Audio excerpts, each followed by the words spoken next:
and welcome back to the esports stage at Insomnia 63. Now, we have already had 5 straight hours of Arena Clash action today, but turns out it wasn't quite enough. So we are back to bring you the Belong Arena Clash Summer Season League of Legends Finals.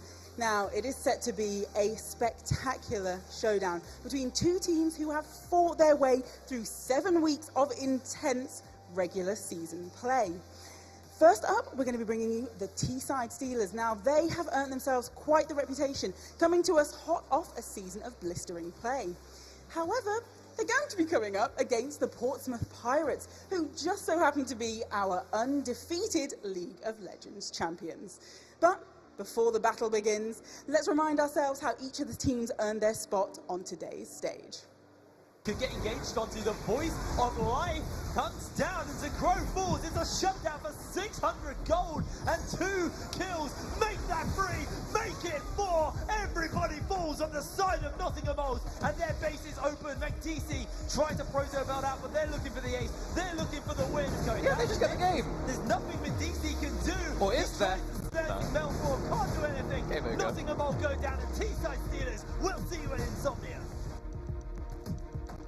He is on a killing spree, 6-1, as we see Outlaw look for a kill onto Sword. He's using the Glacial Tomb on himself. Gonna see a double kill picked up by Flubber, and now Skeleton hot on the heels. Divinus, Portal jumps over, and it's the return. 8 for the side of Portsmouth. Nexus is going to be the focus, and they're going for glory kills. Portsmouth Pirates, for the 4th time, make it to the finals of Arena Clash. Well, there you have it. These are your Belong Arena Clash Summer Season 2018 League of Legends finalists. The T-Side Steelers and the Portsmouth Pirates.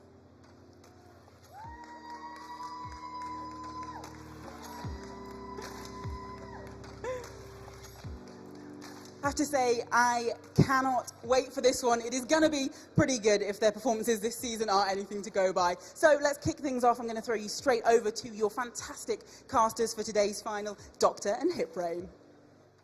Thank you very much, and welcome to Insomnia 63. My name is Jake Hipbrain Matthews. I'm joined, of course, by Harry, Dr. Evans, and we will be coming through for the League of Legends Grand Finals, where Portsmouth Pirates, the 3-time champions looking to remain undefeated, will be going up versus the T-Side Steelers. Doctor, I know you're a bit of a Portsmouth fanboy, but how are you feeling about coming into this series? Never call me a Portsmouth fanboy again, but this series is looking pretty good. Both teams undefeated in their groups, undefeated in playoffs. However, Portsmouth 3 times undefeated in the finals. 3-time champions looking to make it a 4th. Well, it's going to be on to them, as they have probably one of the largest upset teams that could play against them here is that T-Side Steelers lineup. You know, they like to play towards the top, like to play towards the mid, where the side of Portsmouth, they put all their investment into Flubber, their ADC, the man in the bot lane, and this guy has repeatedly come through for this team. Its questions are T-Side going to leave Flubber alone, or are they going to play it and try to shut him down? That is what I'm going to really be watching. Well, yeah, as you said, Flubber is the 1v9 machine of the Portsmouth side. T-Side do like to play that mid and top strategy, and I think the best way they can do it is to play around mid top. Just ignore bot, and we're going to just dive straight on into the picks and bans. Well, Gangplank getting taken off the board straight away from the side of Portsmouth Pirates, taking that away from T-Side. Let's see what else is going to be coming off. The Nidalee removed. All right, take that one away from Outlaw. He's been playing it quite a bit in the playoffs. He was looking pretty good, hitting some especially nice blind spears. I also think we just have to see an Aurelion Soul ban from Portsmouth. It's one more like favourite champion. They can't give it over to him. Well, Zai getting taken away from Flubber. I remember the last finals very vividly, and him playing the Zaya, popping off on that. Skarner taken away from Casanero, and looks like Portsmouth now looking to take their final ban, and it will be the Gnar. Deny that from Arc the Dragon. And I find the Skarner ban to be really respectful from Portsmouth, because CJ is a big fan of Morgana, which is a really strong champion into the Skarner. He's also a big fan of Rakan. Rakan not going to be banned out. I could very much see it being first picked here for Portsmouth as the Morgana is taken off. Going to be the Vladimir getting locked in for the side of the Portsmouth Pirates. Now, where's that going to go? Is it going to go bot? It's probably not, because Flubber likes ADCs. Never. Is it going to go mid? Is it going to go top? There's quite a few options. I feel like we're not going to see it in that bot lane, though. Never going to see it in bot. Rai hasn't played it too much, but it is one of Divinus' staple champions. He is a straight-up Vladimir and Zoe abuser.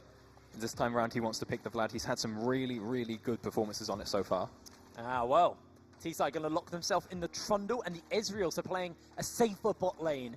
Recognizing that Flubber is that major carry, and what this kind of tells me is that actually Halsey and Drazir are just going to play a little bit further back and let the rest of the team look to press their advantage on their side of the map. That is definitely something that every team has struggled with, is playing safely versus Portsmouth. It seems to be the go-to strategy. Just try and make something happen elsewhere on the map and hang back in the bottom lane. No one else has managed to pull it off so far, but T-Side, they're confident that they can. They think they've got a pretty good bot lane who can at the very least go even whilst the rest of the map gets ahead. Now remember, T-Side were the team that took down the Nottingham Alt Bar, who were one of the teams who we thought were looking very, very strong throughout this entire tournament, and T-Side were the ones that took them out to get themselves a spot here live in the finals. So maybe they can do it once again versus the three-time champions Graves and Swain, along with that Rakan, are the last three lock-ins before we move into ban phase 2. That's Art the Dragons, by the way, I believe. Yes, it is. I'm trying to think, yeah, so could be the Swain top, could be Trundle top, Swain mid. We're talking about the dragon on the back of his seat. Oh, did he bring a dragon? Yeah, look at the dragon, slap right on the back there. Oh, yeah. What a G. In any case, we see the Graves picked into the Trundle. Actually seen by some people to be a pretty bad matchup for the Graves.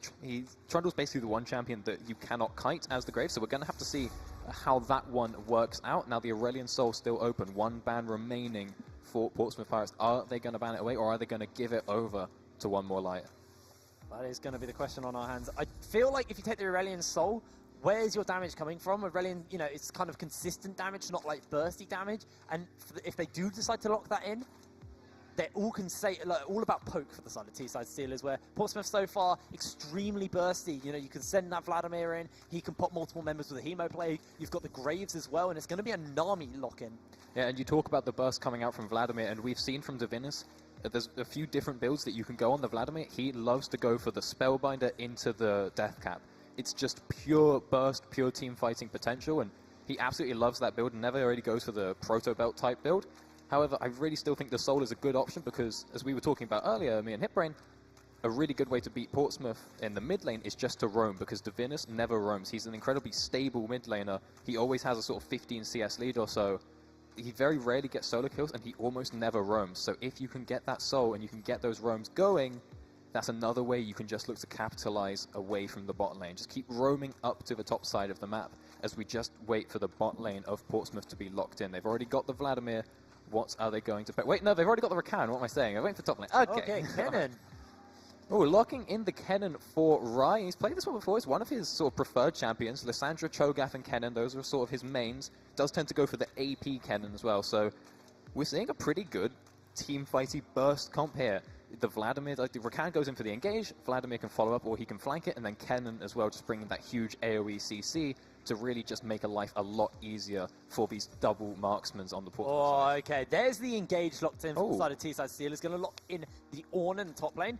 Now, if I'm going to be a little bit pessimistic here, and this isn't because T-Side bought me a T-shirt, Portsmouth have no front line on their team. True. They're very squishy members. They're very easy to blow up and pop. And when you've got easy engage with the side of the Ornn, who can use that Call of the Forge God, and you can also pop that up with the side, and you've got the Tidal Wave. There's a lot of layered abilities you can put down here from the side of T-Side. They have really good engage, and while Portsmouth have proven to be one of the best teams in the league, you do have to keep in mind that they're running 5 very squishy champions. Vladimir maybe less so, but he's just sustain kind of built. I wanted to say sustainful, that's not a word, but you know, he's got a lot of natural built-in survivability, but he's the only one who can do that. Yeah, and they also don't have a lot of peel for Flubber. Now, Flubber is pretty good at positioning in team fights. It's very rare that he's going to be caught out, but he does like to play sort of Lucian, Xayah, and Ezreal, and these are all champions that have a sort of get-out-of-jail-free button. You know, the Xayah ult, Ezreal shift, Lucian dash to a lesser extent. He's playing Varus, incredibly immobile. He kind of has the Rakan to back him up, but we're thinking Rakan might want to play a little bit more of an engaging role, because he can engage from quite the distance, whereas the Vlad and the Kennen, they kind of need to actually run in. They don't really have that gap closer, so I think maybe if he gets left behind and then suddenly he tanks a wave, like you said, or Call the Forge God, it might start to look pretty downhill for the Portsmouth team. And he's very low mobility, like you said. You know, he likes to play his more mobility-based ADCs. This time he's on the Varus, who has the Chains of Corruption. It's his only real form of peel outside of your summoner spells. And with the amount of long-range abilities they can land on him, layer on top of him, they can get on him easily. And that's where my worries start, but it is Flubber.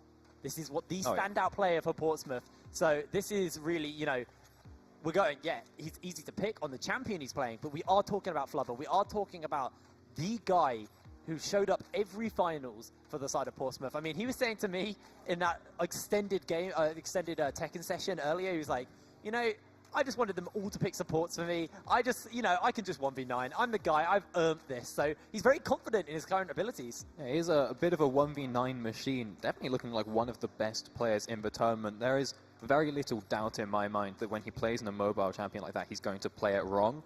But there is just that slight chance. You make one mistake. You're allowed that on other champions. But on Varus, you're not. That 1 second of a sort of mental lapse, and it can all go horribly wrong. But I just want to take a second to talk about that sort of Ezreal and Nami combo coming out from T-side in the bottom lane. I think it's actually a really good matchup here. You can play very far back as the Ezreal. You can even buffer the engages coming out with the chain or just Rakan's whole kit. And then with the Nami as well, if you take any damage, you're going to heal it up. And your short trades are so strong. You have insane poke damage, and you can heal back any damage that you take. Well, we will be going into the first game here at the Arena Clash Grand Finals for League of Legends, and already everyone's just starting up these defensive lines. No one wants to make that aggressive play. So much on the line here. We are in a best of 5 for any of you guys wondering. We're going to pause. Yeah, it wouldn't be LAN without a pause. We're not only in the best of 5, also straight into a pause. Did not see anything there.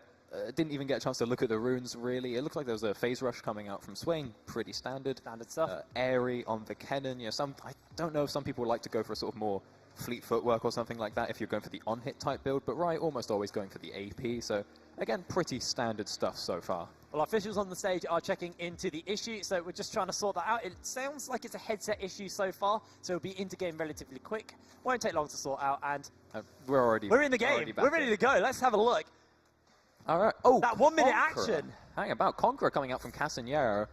Okay. Talk to me about this. Why do we see a Conqueror here on this? That's an interesting question. I don't really like Conqueror in junglers because you need that 4 seconds of in combat. Now, that's great if you're fighting a camp and you get invaded on, but when you actually start out a fight, you're not really going to be able to proc it very easily. And 4 seconds is a very long time to be in combat. If you have to press the attack on Trundle, just auto-Q, auto. You proc it very quickly, get a big amount of burst damage.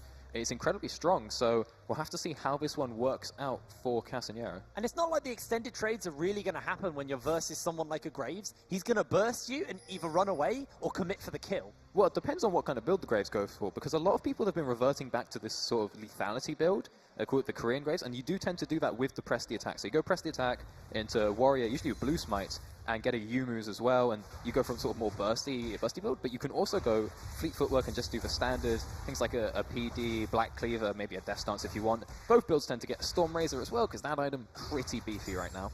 Well, we are seeing junglers both started on the same side of the map, and so they're just going to be mirroring each other around. As actually Casanero does stay to get his Gromp while Outlaw heads over to get his Wolves and then blue buff. I'm going to see whether or not we see any early action come out from Outlaw, or if he's just going to play a safer game here. That looked really nice, killing both the Wolves with one shot there, but I would have expected Casanero to go for that sort of top crab, just do blue to top crab, look for the fight level 2, because if you're the Trundle, you are going to win this, but we're now seeing Outlaw moving in onto the red buff. I don't know if he was spotted, actually. I think he was. There was no that one is pretty far back. We'll have to see, is Casanero running up? No, he's going over to the Wolves. He doesn't know. Great invade by Outlaw to start the game out. Going to be able to get himself that rebuff start. Casanero kind of caught with his trousers around his ankles. Just looking to get his Wolves on that blue side.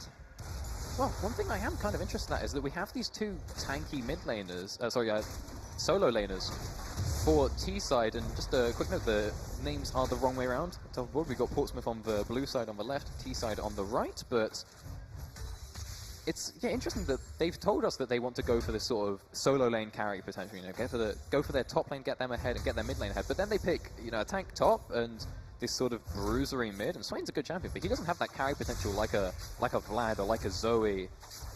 As we now see Outlaw moving into the top side, very low on mana, but he still might try to make something happen. Alternatively, just going to go for his crab. Even going to drop a ward there. What a nice guy. This is really big for Outlaw if he's able to secure He's this shot. so ahead right now. Meanwhile, a bit of a fight starting to break out. Going to see the arrow land onto Hales as he does actually dodge away from the piercing arrow. Halesy insanely low on mana right now. Will be able to get a fair bit of it back if he gets a few lucky mana potions off of his Kleptomancy, of course, but it's a bit of a, looking not too great for the Portsmouth lane. We can see this is what we're talking about. Look at the health differences.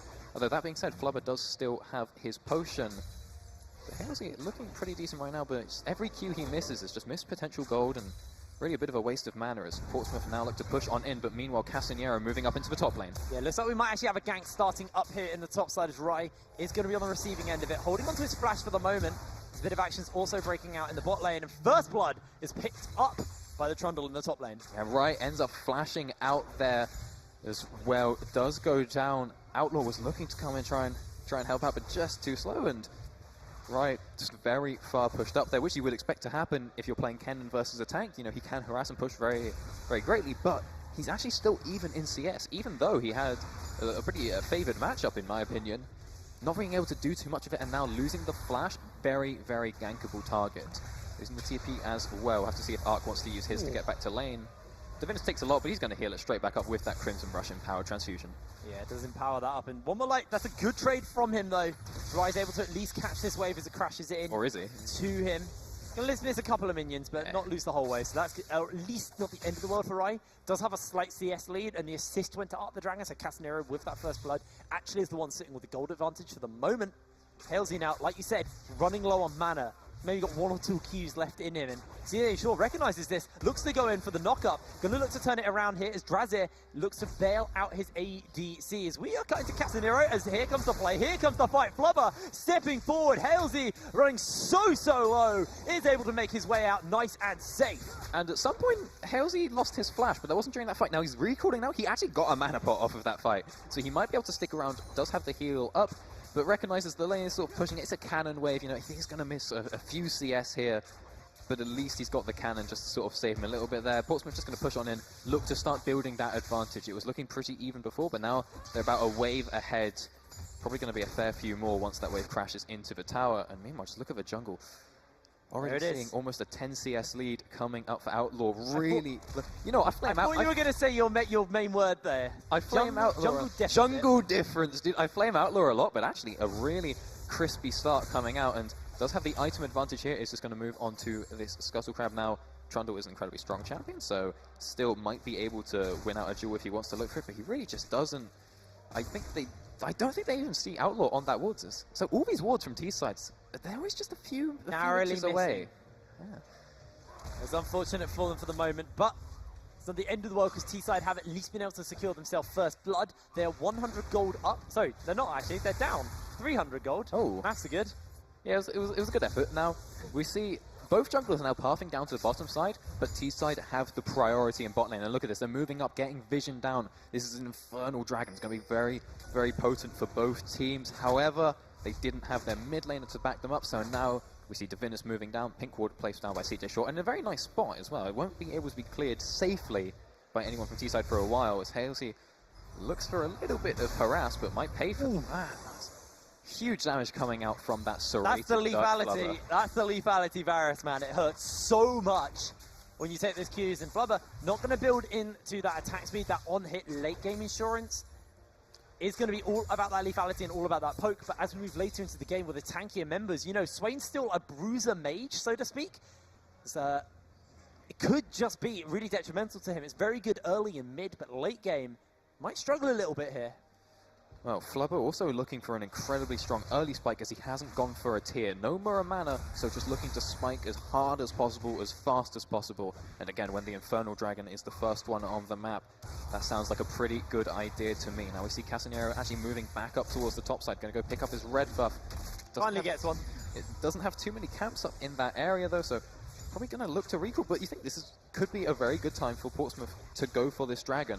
However, Outlaw just spotted out on a ward in the lane there, as Casanero might look for some action in mid. Does catch him out with the hand. It looks like they're chasing for maybe a little bit more of a trade, but Divinus empowers up that transfusion. But here comes Casanero looking for the pillar, has thrown down everything. They've knocked him up, they've bopped him down. That's going to be a hemo blade. Demonic Ascension's used, and Casanero finds his second kill. And absolutely beautiful there from Casanero, one more like using the passive pullback from the Swain off of the pillar displace.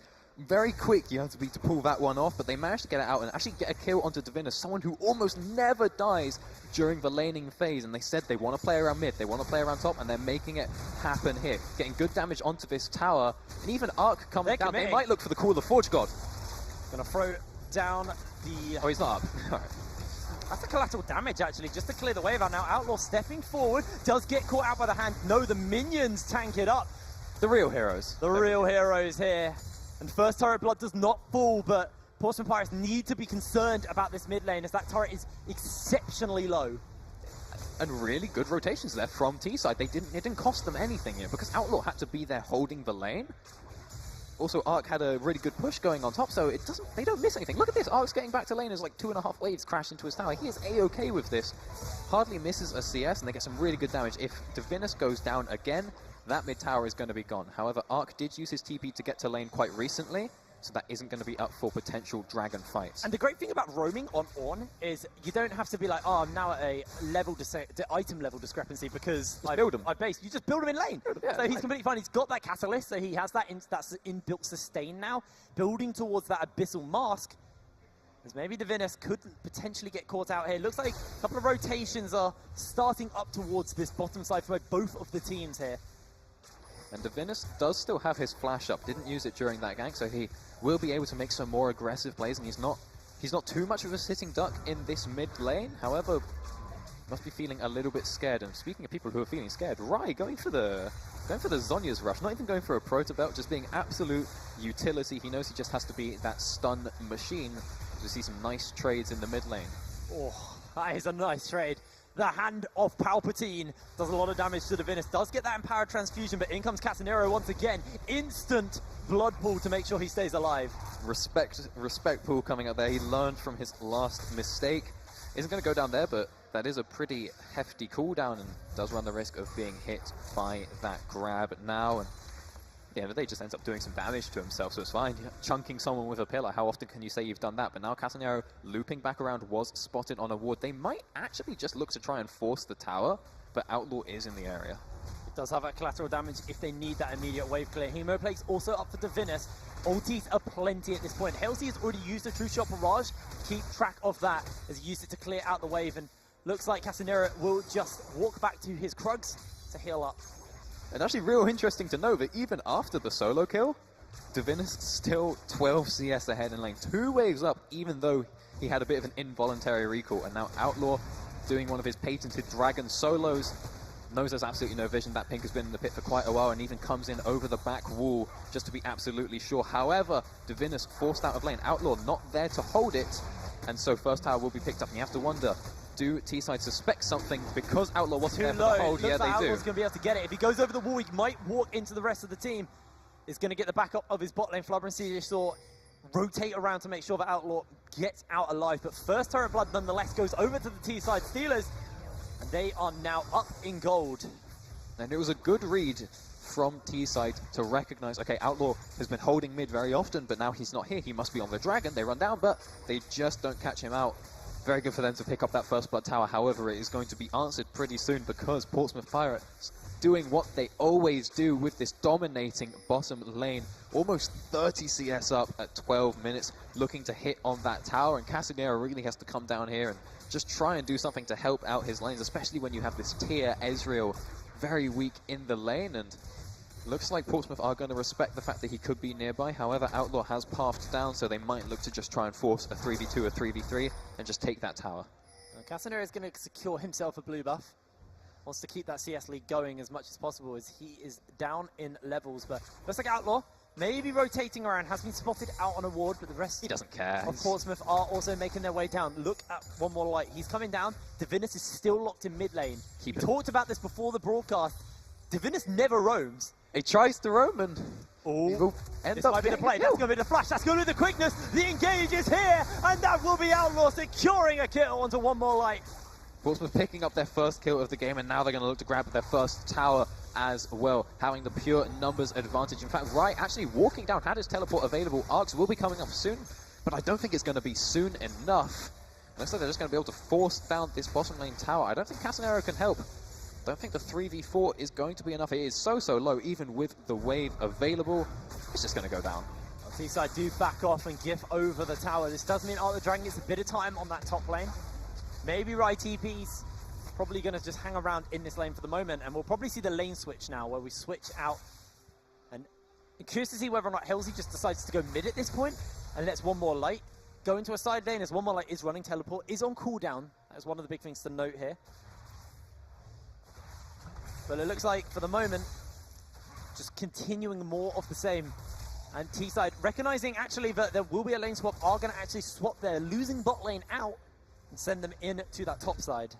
Yeah, and now we see the Yumu's finished off by Flubber. Meanwhile, Halsey yet to complete an item, not even the Mirror Mana, just the base Sheen as well. So not looking great for Halsey here, but Spellbinder finished off by Divinus as well. So he's really going to be looking for some hefty team fighting action as Halsey. They're just going in for the engage. Drazzer misses out the bubble. Wait. Tries to hold on, but CJ Shaw maybe turns it around, and Outlaw's coming through as well. Swain is blinded. Swain is half health. A tidal wave is here. CJ Shaw is interrupted, and one more light goes bang. That's going to be one onto CJ Shaw. The team fight starting out. They got Flubber and CJ. Look at Rai on the flank. But in comes Rai. A three-man knock-up. A three-man slicing maelstrom. Locks them in place. And T-Side are just obliterated. In comes the call of the Forge God to save Halsey's life. He will be able to get out, but Divinus gets the Hemoblade down and will be able to secure the kill. That's going to be another one picked up by the side of Portsmouth. This is a whitewash, and this is the end of T-Side in this team fight.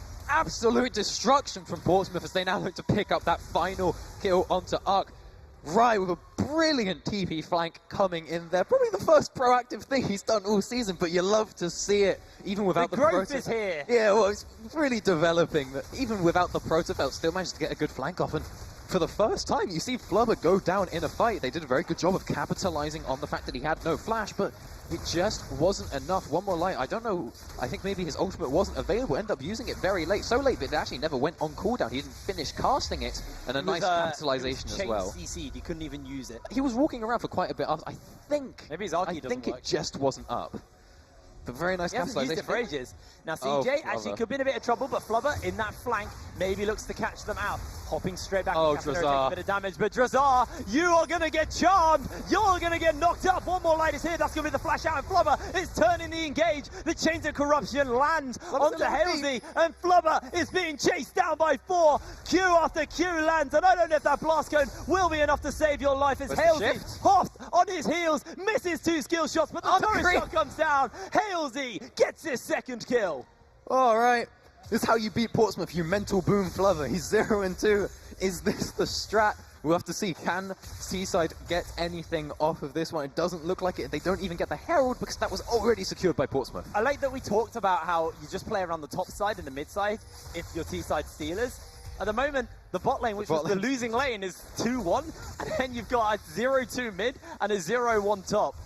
And the brilliant thing is going to be when Halsey recalls, because he's still sat on the same items we saw before he got those 2 kills. I'll be interested to see how much gold he has, how much he's going to be able to spend when he goes back. Now they're moving in onto his top tower, and Rai is about to face check straight into Casanero. Does have that Zhonya's available, also has the slicing Maelstrom, gets knocked up by the tidal wave, looks for the stun onto Free, but that will be a shutdown. Casanero picks up his 4th kill.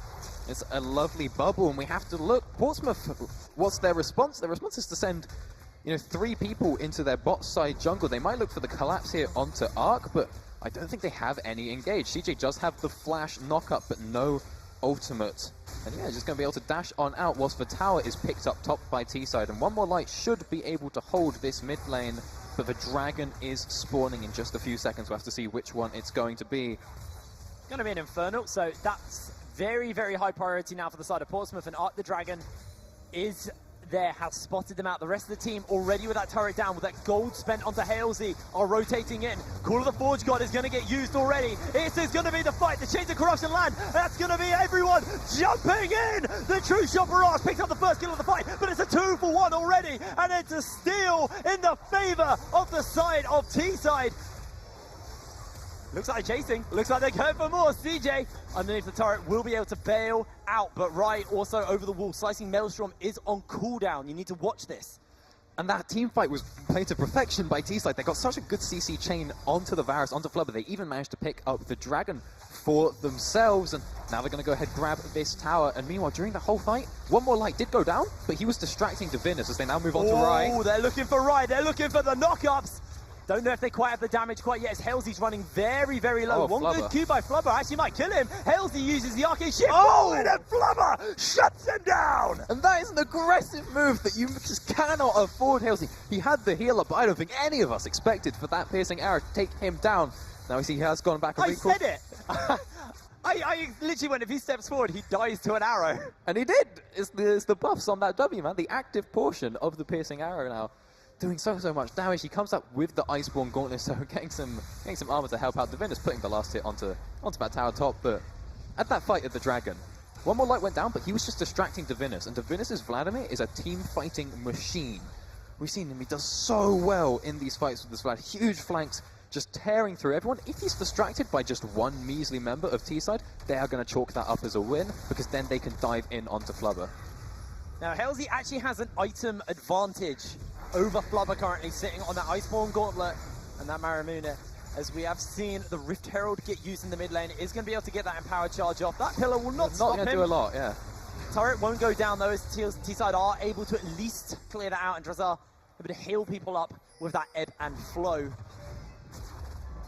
And I do like to see this redemption first item. It's not something I'm too much of a fan of, because it doesn't scale too well, but it kind of needs other items to go with it, but when all you need is healing, it's A-okay. I'd actually kind of like to see an Athens as well, just as much as you can get to heal up through this poke. And speaking of healing through poke, we're also seeing One More Light coming for a very tanky build, picking up that Spectre's cowl, just looking to take as little damage as possible and be a sort of sustained source. That's the Bruiser Mage. It looks like Divinus could be in for a little bit of hurt here as the rest of the team are collapsing. Do you need to be very careful in these chokeholds when you're playing versus an Ornn? Multiple members can get brought into the bounce house. I mean, this is just chokehold city. Every single champion has a way to work in a choke.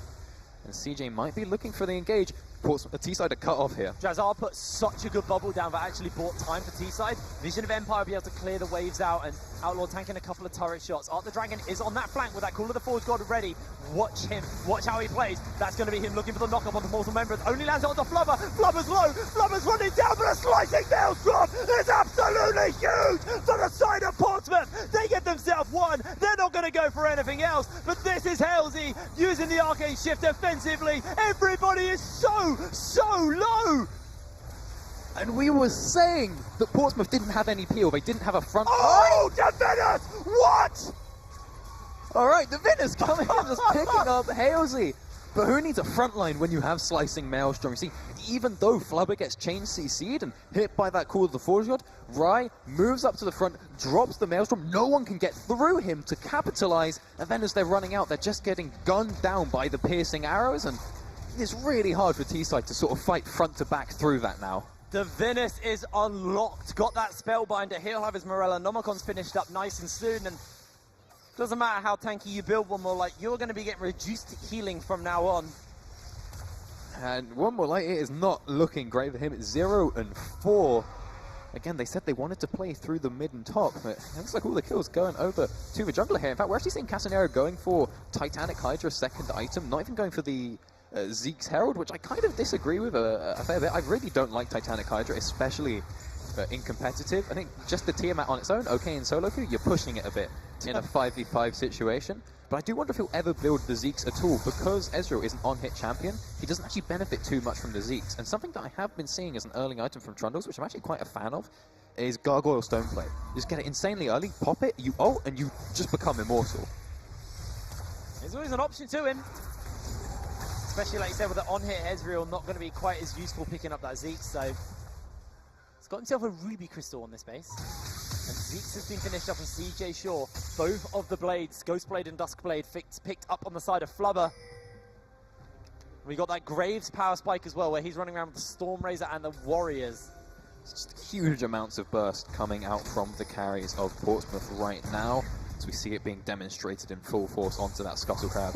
So Outlaw rocking the old Master Chief scoreline, 117. Pretty respectable, some nice jungle KDAs, have a lot of assists as this game kind of calms down, but now we see a fight for Baron control, and if Portsmouth can get a pick here, they can just move straight onto that epic monster. Art the Dragon, remember, doesn't have flash. CJ Shaw has flash, has quickness. Art the Dragon needs to be very, very careful. 4 members collapse in. They use a lot of ultimates. A redemption will not buy you time. And Outlaw picks up his second kill. Maybe Portsmouth just push for more here. Looks like they're just going to go in onto the tower. Flubber charging up, just not going to connect onto Drazar. And Divinus doing a good job of zoning out Casanera. They're just tearing into this tower with this double marksman comp. Casanera looking for a pick. The spread down the pillar takes a little bit of poke on the edge, but watch Divinus, like you said, on that flank with the Hemo Plague. No summons available, though, for him for the moment. The champions in the bottom lane, they are playing so back, so far away from each other, just looking for that teleport opportunity. As Portsmouth pick up that tower, going to move back, look to maybe try and get some vision around the Baron, or instead just recall and rotate down to that Mountain Dragon that has just spawned. They have teleport available on right, but T-side, both of their TPs available, so we're going to have to see which team looks to go where. Looks like Rise moving down into bot lane, but the rest of the team is going to follow suit. But as their vision still stands around the Baron, it looks like they feel safe to try and contest this Mountain Dragon, and they should. 6,000 gold ahead. It's looking like a one fight if they want to take it. Just have to see how Halsey plays his next few moments. And Divinus actually does spot out one more light, gets rooted up. Vision of Empire connects, takes a good chunk of burst. T-side walk away pretty content with himself now. Yeah, getting some very good damage out onto Divinus. Chains of Corruption actually coming onto Arc. They're looking for the chase. The heal's there. In comes the quickness. You can't call anything if you're locked in place. Halsey, Arcane shifts forward. We do actually see the bubble connect. True Shot Barrage goes a little bit wide onto the side of Flubber. And Outlaw and Flubber running very, very low, but able to make their way out.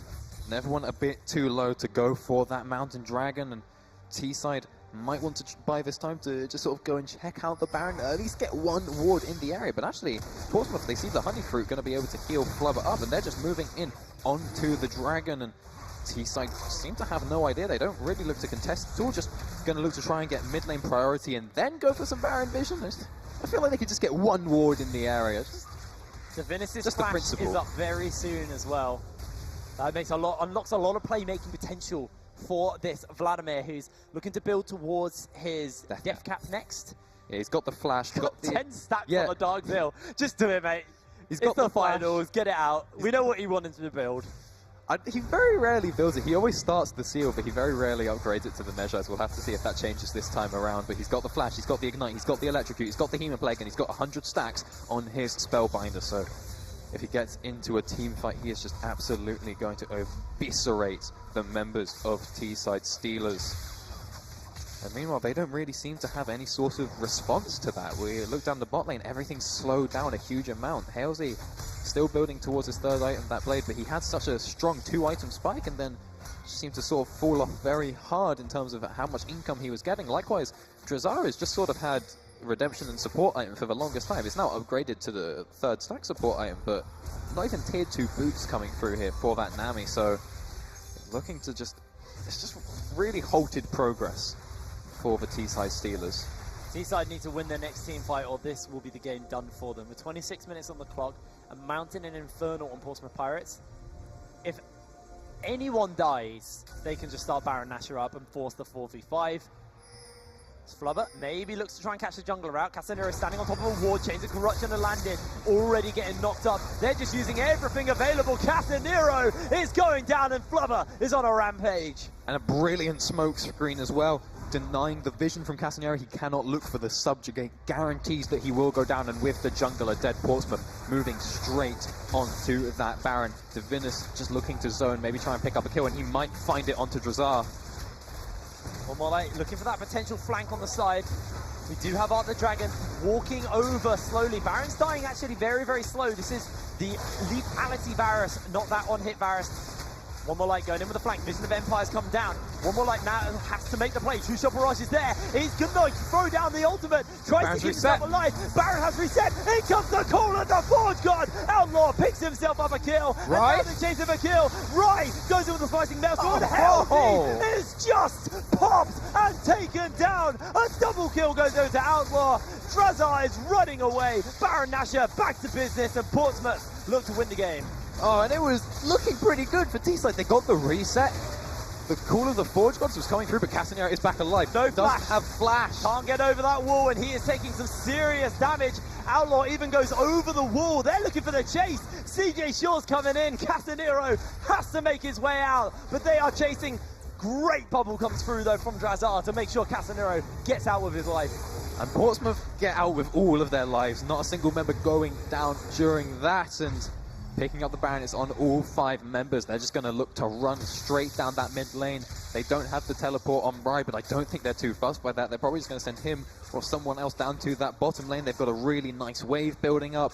One person with Baron will be able to use that to take out that tier 2 tower, and then whilst everyone else is taking out the inhib mid lane, they can grab that, or at least the tower, and then rotate down and look to get a double inhib situation. We're actually going to see it's going to be CJ moving down just to beef up that wave a little bit. However, he will be met by Casanera and one more light, but I don't know if there's too much they can do to pick him out at this point.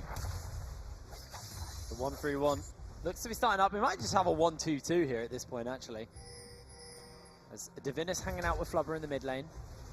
No Drakes to speak of quite yet, so no actual objectives outside of structures.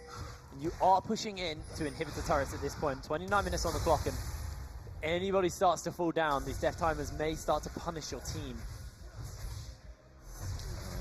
Well, how Portsmouth's going to play this one out? Looks like they're going for a 1-3-1. Oh, looks like Rise looking to get caught out. Does actually get knocked up. Avoids the Call of the Forge God, but Slicing Maelstrom maybe bites his way out. Or the pillar just not quite placed well enough, and Rai makes his grand escape as the turret falls down in the bot lane. Nothing but inhibitor turrets remain. And Rai turns into Raichu for that one, zooming on out with that electric rush, and tower just going to be picked up in the bottom lane. It might even be picked up top as well, as Flubber looks to be engaged. They're looking for the damage on to the Swain. Redemption will heal him up. Inhibitor still taking some serious damage from the waves as Divinus looks to push in the mid side. That will be an inhibitor in the bot lane falling down, and now Portsmouth Pirates rotate into this mid lane, looking to take more and more structures, looking to just destroy the hopes and the dreams of the T-side Steelers. Halesey takes a massive Q to the face, loses half of his HP, and it's League of Legends by the book, ladies and gentlemen. Portsmouth Pirates taking every objective on the map, stealing every bit of hope for the side of T-side. This is do or die. This is the time you need to fight, but you don't have Call of the Forge God. You don't have the tidal wave, but you do have a pillar. It's not going to be enough because Casanero is getting chunked out, and CJ Shaw able to quickly dance his way to safety. Yeah, Casanero meant to be one of the tanks of the team, but just bursted out an insane amount. Arc might be about to take a fair bit of damage as well, but we'll be able to back off there. And Portsmouth just playing this so methodically. They might have been able to try and pressure a Nexus tower there, but they just play zero risk. Kind of what they're known for, even with such an aggressive carry. There's the engage onto 4 members, looking to pin the ball in place. Halesey's still alive, but that's going to be one. Instantly picked up, it's a double kill onto Divinus, and the full ace will be soon to follow as Halesey is able to make his way to safety. Here comes the arrow. Oh, Scorch! Just enough to get the kill with the Scorch. Down goes the Nexus turrets, down goes the Nexus, and at 31 minutes, Portsmouth get game 1. In a minute. In a minute, they got it. They got time. There it goes. Nexus explodes. Game number 1 going over to the side of the Portsmouth Pirates. The undefeated, the current kings of the Arena Clash continue to hold onto their title for the moment, but it is still a best of 5, so a lot to come, a lot to play for as well. Yeah, best of 5 series, but that is the very first loss of the season for the T-side Steelers. However, I think it wasn't actually that bad. I mean, No, they played well. yeah, they were playing well. They even had a good advantage. Not because they bought me a early on. T-shirt, by the way. Yeah, no. Nothing to do with the fact that they, like, I'll show you. He's I've been got it here. heavily bribed. Yeah, I definitely didn't get bribed earlier. How nice of them to buy me a T-shirt. Absolutely disgusting. But they played pretty well early on. They weren't really able to sort of capitalize off of what they had in the mid lane, but we're actually going to dive on into some replays to sort of break that game down just a little bit further. See some of the action. I think you're going to get a brain fart there. It's all right. Let's have a look. Here we go. Some of the team fighting here, obviously, his slicing Maelstroms this game were really, really good. It's really some of the best cannon play we've actually seen out of Ryan. That Maelstrom was so vital. This was sort of the turning point of the game, and T-Side had everything onto Flubber, but they just could not get through the Maelstrom because they couldn't get past. They had such a great engage, but they couldn't follow up on it in any way, and then we see the finish just completely deleting Halesey. Now we're going to go on up to the top lane, and we just see the redemption first buy from Drazai. It seemed like a good idea in principle, but your versus so much burst, you just can't ever really use it. People die before it even comes down, and again, lovely engage from CJ and the choke. It's one of those weird ones where you're like, man, there's so much AoE on the side of T-Side, and you're catching them in a chokehold. This is the perfect place for them to fight. But they were just blowing and chaining CC onto the people who started the fight for the side of T-Side. They weren't scared to use 3-4 ultimates on a tank and then just know there was nothing left for T-Side. They know that Halesey, he can't actually step forward at this point because he's got no front line. And once again, just getting caught out. Divinus just so dominant in the later stages of this game on that Vladimir and constantly just the zoning tool. You know, you were saying he was not really the teamfight monster this time. He was more the kind of like 1v1 guy, just zoning people out of the fights. But he did his job really, really well. And I mean, there's one other player you got to really talk about for the side of Portsmouth Pirates. He got his main. It's CJ Shaw on that Rakan. His engages throughout this entire series. Well, I'm sorry, this entire game. We're only one game in. Well, so you're not wrong. Point. Yeah, I guess I'm not wrong on that point. You know, and I hate to say it, but if we're going to talk about all four members of Portsmouth, we've got to move in on to the fifth. Outlaw, I've flamed the man a vigorous amount throughout the season, but 5-1-12. Yeah, doing really well in this series. A really good pathing early on, and pulling out one of his patented dragon solos as well. Did give up the mid lane tower for it, but I think that was pretty worth it because they managed to just grab a tower straight off the back of that as well, and really just looking pretty good on that Graves. And I mean, it was an Infernal Drake as well, so it's like, you lose first turret blood on Infernal Drake, like, I would take the Infernal Drake personally. Yeah. Maybe that's a solo queue mindset there, but it depends on comps and whatnot. But they did have an incredibly aggressive comp, and they had, you know, an AP top that wants to build a lot of damage. Your mid lane's building a lot of damage. 2 burst AD carries as well with the jungle and bot. So I think an Infernal very, very valuable for that Portsmouth team. But if we want to get a little bit more toxic with it, we want to slide over to T-side. I think that Halesey didn't actually look too comfortable on that Ezreal. They had a pretty good start. They were pretty even before they were forced out of the lane, but there were just a lot of times where he was just sort of just missing those Qs, just curving those Mystic shots and not managing to land them. And then we saw at the bottom lane when he shifts in, misses the Q, and just gets instantly one-banged by the Varus Q. So maybe we'll see him on something else next game. You're a little bit newer to the stage stuff here, unlike Flubber, the rest of Portsmouth Pirates. This is, for a lot of these players, it's the first time they ever get to go up on a stage. And very true. Big stage, there's lights, there's a crowd, that you can hear the casters yelling your name as you're doing stuff. It does throw you. Let's throw yourself in there as a little part. It's like, what's the best parts about playing on this stage at Insomnia? I mean, like, me. Having your, even if I'm not casting, maybe it's a marginally worse experience, but I would argue the opposite, but no, the point is it's one of these things. It's super exciting. You've never actually been there, felt someone else's voice, yell your name as the play's going down, or, you've never had the lights flashing as you ace the enemy team. You've never just seen a crowd cheer your name and, cheer for you when you get a good team fight. And it does affect some of these players. They do get these mental booms coming into their first game of the series. The question for me now is for the side of T-side, they're shaking the nerves off. It wasn't all bad. They actually looked pretty good at the beginning of this game. It just ran away from them later into the game as the engages just started to come through, and Portsmouth looked very comfortable on the stage. If T-side can kind of shake off those nerves moving into game 2 of the series, they might be able to push this, and this might not be a clean 3-0. And to be honest, I thought the T-side had a pretty good chance coming into that game, but then they didn't really go for the strategies we were expecting. They had this sort of decent bot lane, and then they went for bruiser mid, bruiser top, and they'd sort of told me earlier on that they were planning on going for this mid-top strategy, and we all sort of agreed that was the best way to play it. So I will be interested to see if they look to adapt and change up their playstyle coming into this series. But like you said, it's their first time here.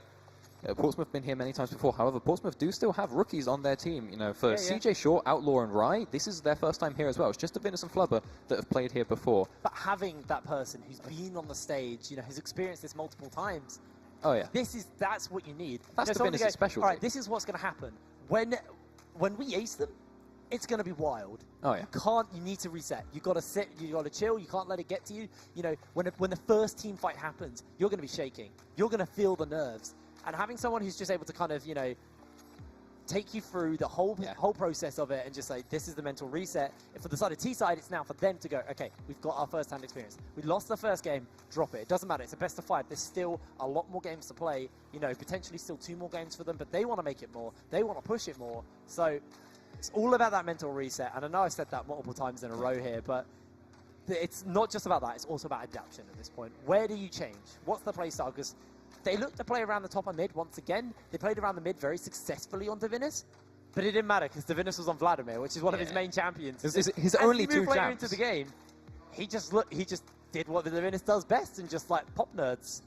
Yeah, I mean, if we want to talk about mentalities for a second, I think that this would have been one of the games to go hard on top, because I think if you could tilt Rai, you might be able to just shut him down for the entire series. We've seen Rai get We've like seen him have some questionable games. Like hard claps in previous games, but actually he's been able to like bounce back. And actually, when Rai's getting smashed somewhere else, you just know that the resources are being drawing put into pressure. Rai. He's doing the Dyrus style. Flubber's like, oh, I just get a free lane because I know the jungler's top side. So as you can see, the players are getting ready to go into game 2. So we'll be moving in nice and quick. For any of you guys who were here earlier, thank you for staying for us so long. Obviously, we did have a massive, massive run with Tekken, and big shout out to the casters there. Oh, yeah. You know, that was like 6 hours. I don't know how they did that. I remember I've got a cheeky DM on my Twitter that has not aged well, from the gentleman stood to my left, saying, you better hurry up. Tekken might be finished at 1 XD. I did not age well, unfortunately. XD but here we are, being the picks keyword and there. bans for Game 2. Zaya and Gangplank are going to get taken off the board. Same with that Nidalee. All right, so picks and bans are looking pretty similar to last time so far. Even Lascana coming out, and we've seen Casanero play it before, but again, I think you should at least wait for a Morgana ban to come out, especially when you're on red side, as Portsmouth are, because you have that option. But we now see the first adaptation here, Rakan taken away instead of Morgana. I really want T-side to pull out the Aurelion Soul. Let's see whether or not they're actually going to be able to do that. It was left open last game, wasn't picked up either. So Gnar going to get taken away as the last ban here. Now T-side, they're on the blue side. They're going to take away the Vladimir. Well, Divinus is going to play Zoe.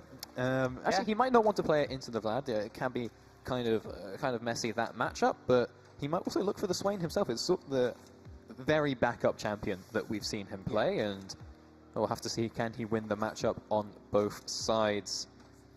As we look to see what Portsmouth are going to lock in, they might just go for their bottom lane in this first rotation. Going to go ahead and grab up the Morgana because Rakan banned out, so it makes a lot of sense for Portsmouth there. And are they going to grab their ADC? They might look for the Caitlyn. Morgana Kate, one of their signature lanes, pretty much ever since the Caitlyn buffs and the Stormrazor tweaks. And there it is, Caitlyn being picked up by Portsmouth. And I always found it interesting that now Flub has started playing Caitlyn a lot more, because he used to have this thing where Caitlyn was just like, oh, whatever, just give me Kate, you know? Like, it's like, oh, when you get into the games where it's like Ezreal's banned, Lucian's banned, Zaya's banned, everything he plays is banned, he's like, oh, fine, just Caitlyn. But ever since the Stormrazor buffs and Caitlyn got some mild tweaks, he's actually kind of keen to play it, and especially with CJ on his second favourite champion of Morgana. Well, let's be seeing what Casanero is going to be picking up. It's going to be that Trundle once again for him. He had a stellar beginning to that last game. It's now one more pick for the side of T-side Steelers. Soul. I mean, they could pick the Soul and send the Vladimir top, and then just get like supports or ADCs hard banned out. Something's going to get targeted here. That will be Tristana. All right. This is actually one of these picks, the Tristana, which not many places really put that much priority on it. But in the UK scene, it is just like one of the most contested picks. It's like the UK scene smasher. And I know these teams, a lot of them, I mean, Flubber has, he played on Twitter Randoms, I believe, over in Forge of Champions. He subbed for them last week. If you want to talk about Forge of Champions players. Took it to XL, actually. Almost, they went all the way to 3 games versus them when Flubber was playing. Tristana, basically, going back to my point, just smashes teams in the UK. Oh, yeah. As Brandon Swain are going to get taken off the board. I went off on a little bit of a rant there. That's my old man rant out the way. I think Tristana's good. I especially like it with the Trundle, you know, someone who can get a Zeke's very early on for the Trist, and you can't miss any skill shots on the Tristana, so that's always nice. And Yeah. you are going to have a pretty rough time versus this lane. Tristana struggles to farm under tower because of how her passive on her E works. All that shrapnel can really mess up your last hitting, and when you're versus Morgana Caitlyn, you are going to be under tower. Yeah, I mean, like, you don't get that extra range for a very long time on Tristana. Obviously, getting the Storm Razor into the rapid fire cannon does help a little bit, but that's 2 items. It's what happens before those 2 items. Yep, Once you get that 3rd item, that's when you actually really do start to come alive on this Tristana. But what can you do in that time frame if you're Portsmouth Pirates, if you're Flubber, and you're on one of the most oppressive bot lane duos you've got in the game? Like, what are you going to be able to do at that time? And that's what you have to really monitor throughout this game. Yeah, and we are going to see Cho'Gath picked up there for Ryan, like I was saying earlier, and I was about to say, well, Kennan's banned, so he's either going to go Lissandra or Cho'Gath, and he ends up going for the Cho'Gath, as we now see Drazar lock in that Nami in the bottom lane, and so I think sustain.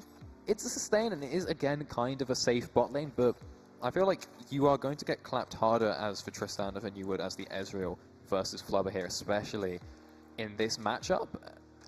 And they already didn't have a great time of it last game. However, the Tristana, I think, is a bit more consistent coming through, because you are eventually going to become a machine on that Trist. And so we have to see what's it going to be in the top lane. Okay, same pick as last time. All so right. actually what we are seeing from the side of T-Side Steelers is pretty much the identical team to last time, but they've actually given themselves some late game insurance. Recognizing that game went quite late last time and Ezreal wasn't as useful as someone like the Varus, going to lock in a lot more kind of late game scaling ADC, and this time they do have to worry about that Cho'Gath. Now, earlier on in the day, over on the UK Masters stage, we did see a Blade of the Ruin King, Tristana. Do you expect to see more of the same? Ooh. Probably not. Malzahar. Just because I know that Flubber always just sort of, he doesn't like to adapt, Things like when the ADCs were out of the meta, he refused to learn anything that wasn't an ADCs. Like, they have to fix this soon. And so I think, oh wait, no, Flubber's not even the one playing Trist. What am I saying? In any case, I think the Blade and Hurricane sort of build it's an old build, but it's sort of coming back, so it's kind of a new build. And you are also playing into the Bursty Storm Razor Rapid Fire Cannon Caitlyn as well, so if you do go Blade, you delay your power spike, you do give yourself a little bit more sustain in the lane, but you have a Nami, so you can clear yourself up. So probably not going to see anything too fruity going down in the bot lane on that Tristana, probably just the standard Storm Razor into the full crit attack speed Tristana we all know and love. And this time, it is game 1, already gone over to the side of the Portsmouth Pirates. And they are now going to pick themselves up, one of the best lanes for their carry in that team. So I'm really excited to get into this. It's one of their favourite lanes. The Zion Morgana, they've had such dominating performances with it before, but it is nice to now see on the T-side Steelers, they're going to be putting their mid lane on a more carry-orientated champion, get that Vlad, get that damage out. And we've seen very, very heavy pop-off performances from their mid lane. I still don't know why they haven't locked in the Aurelion Soul for one more light, but I'm sure he'll play it eventually. Come on, lad. I mean, if they lose this, they've got one more game. They've got one chance. So I feel like they have to bring it out in the final game, but it's not been target banned, so it seems like it hasn't. There's very low respect for it in a lot of their games. Maybe they're recognizing that Portsmouth have something for an answer, ready to go for it. So could always be a problem for them, is they just decide it's not worth picking. There is a counter. They don't want to deal with it, and we are going to load through into the second game of the Belong Arena Clash League of Legends Grand Finals. The standing kings, Portsmouth, have the first game under their belt, and T-side Steelers need to get this win. Otherwise, they will be pushed to match point. And Flubber said to me it was going to be 3 20-minute stomps. Last game went 31 minutes, so he's already wrong. Oh, he told me it was going to be 3 20-minute games. I said that's a bit of an XD, and then he said, yeah, the third game's going to be 15 minutes. And then he asked me if I wanted to put 20 quid on it. And to be honest, you know that meme where it's like the panel, and it's like, I didn't think that he could, but I wasn't going to wait around to see if it was going to happen, It's sort of like that, but it's like, it's probably not going to happen, but... Yeah, probably should have made that bet, mate. But I'm not going to put money on it. Well, we'll have to see. So we now see very nice, just aggressive wards coming out from Portsmouth. I feel like that ward in the dot bush isn't too useful because anyone that's going to walk over that is just going to be spotted out by the one on the chickens. But we do see nice, I think, defensive ward coming out there from Ark. Should be warding out that blue buff. Or maybe, yeah, he's dropped a ward down there. This is such possibly a good lane fake to leash. Oh. Vladimir really struggles to push in the Malzahar, especially as he starts to get some more levels. And Divinus doesn't like leaving lane, he just likes pushing. And if he keeps One More Light stuck in lane versus him, there's no way that One More Light can roam, and this is one of One More Light's major things. But Divinus could just take an electrocute, proc and lose half his health at level 1. That is also an option. Also, yeah, a possibility. And now, if One More Light can get out just a little bit more damage, he might even be able to look for that fabled level 2 E-Flash Q-Ignite special on the Vladimir. Have to see, is he going to walk up, try and threaten it? He wants it, he wants it so it. bad. Ends up not even using the Q on a creep, but it doesn't really matter because he didn't need the extra health anyway. As we now see Outlaw running on down to pick up that Scuttle Crab. Okay, get that one. And I feel like Casanera again going for the Conqueror. I would be really interested to see how much damage it had done in the last game, and I feel like it probably wasn't a lot. And I think Casanera, he's got a good matchup. He's got the stronger level 2, definitely the stronger level 3 when he has all abilities available. And I think he could be looking for more aggressive opportunities onto Outlaw, but really playing very reserved. And maybe that's part of what you were saying earlier about being their sort of first time up on the stage, and maybe they're just feeling a little bit spooked as he now looks to invade onto the chickens, but they're already gone, so he might look for a gank top, might look for the Krugs, but very pushed up. Going straight back onto Rai, who has not learned his lesson. Oh, the Dragon's lost a fair amount of health. That's going to be a silence. Actually, Rai did put a fair amount of damage in, but Casanero with the double buff, a great pillar, will lock him in place. It could block up guns through. It looks like Casanero once again is looking to gift first blood over to the top lane. Rai flashes away and will be able to make his way to safety. No first blood this time. Well, he flashes out, but does get Ark's flash as well. Ark not being able to pick up that kill quite just there, but I think actually if Casanero had walked around the other way instead of through river, if he come through the back of the lane, I think he would have had a much better chance of guaranteeing that kill, because, you know, Rai would then have to go through him, so he'd have to flash over him, and then you can get a easy pillar off. But because he came in sort of at an angle, it's a lot harder for them to get that kill, because it's just a free exit for Rai. So we have to see how it will go next game when they level 3 gank him. Outlaw even made an engage as well, invade, sorry, there, and he's once again stealing away all of the camps on the other side of the map from Casanero, denying him as much as possible. All right, where's the level 3 dive? Come on.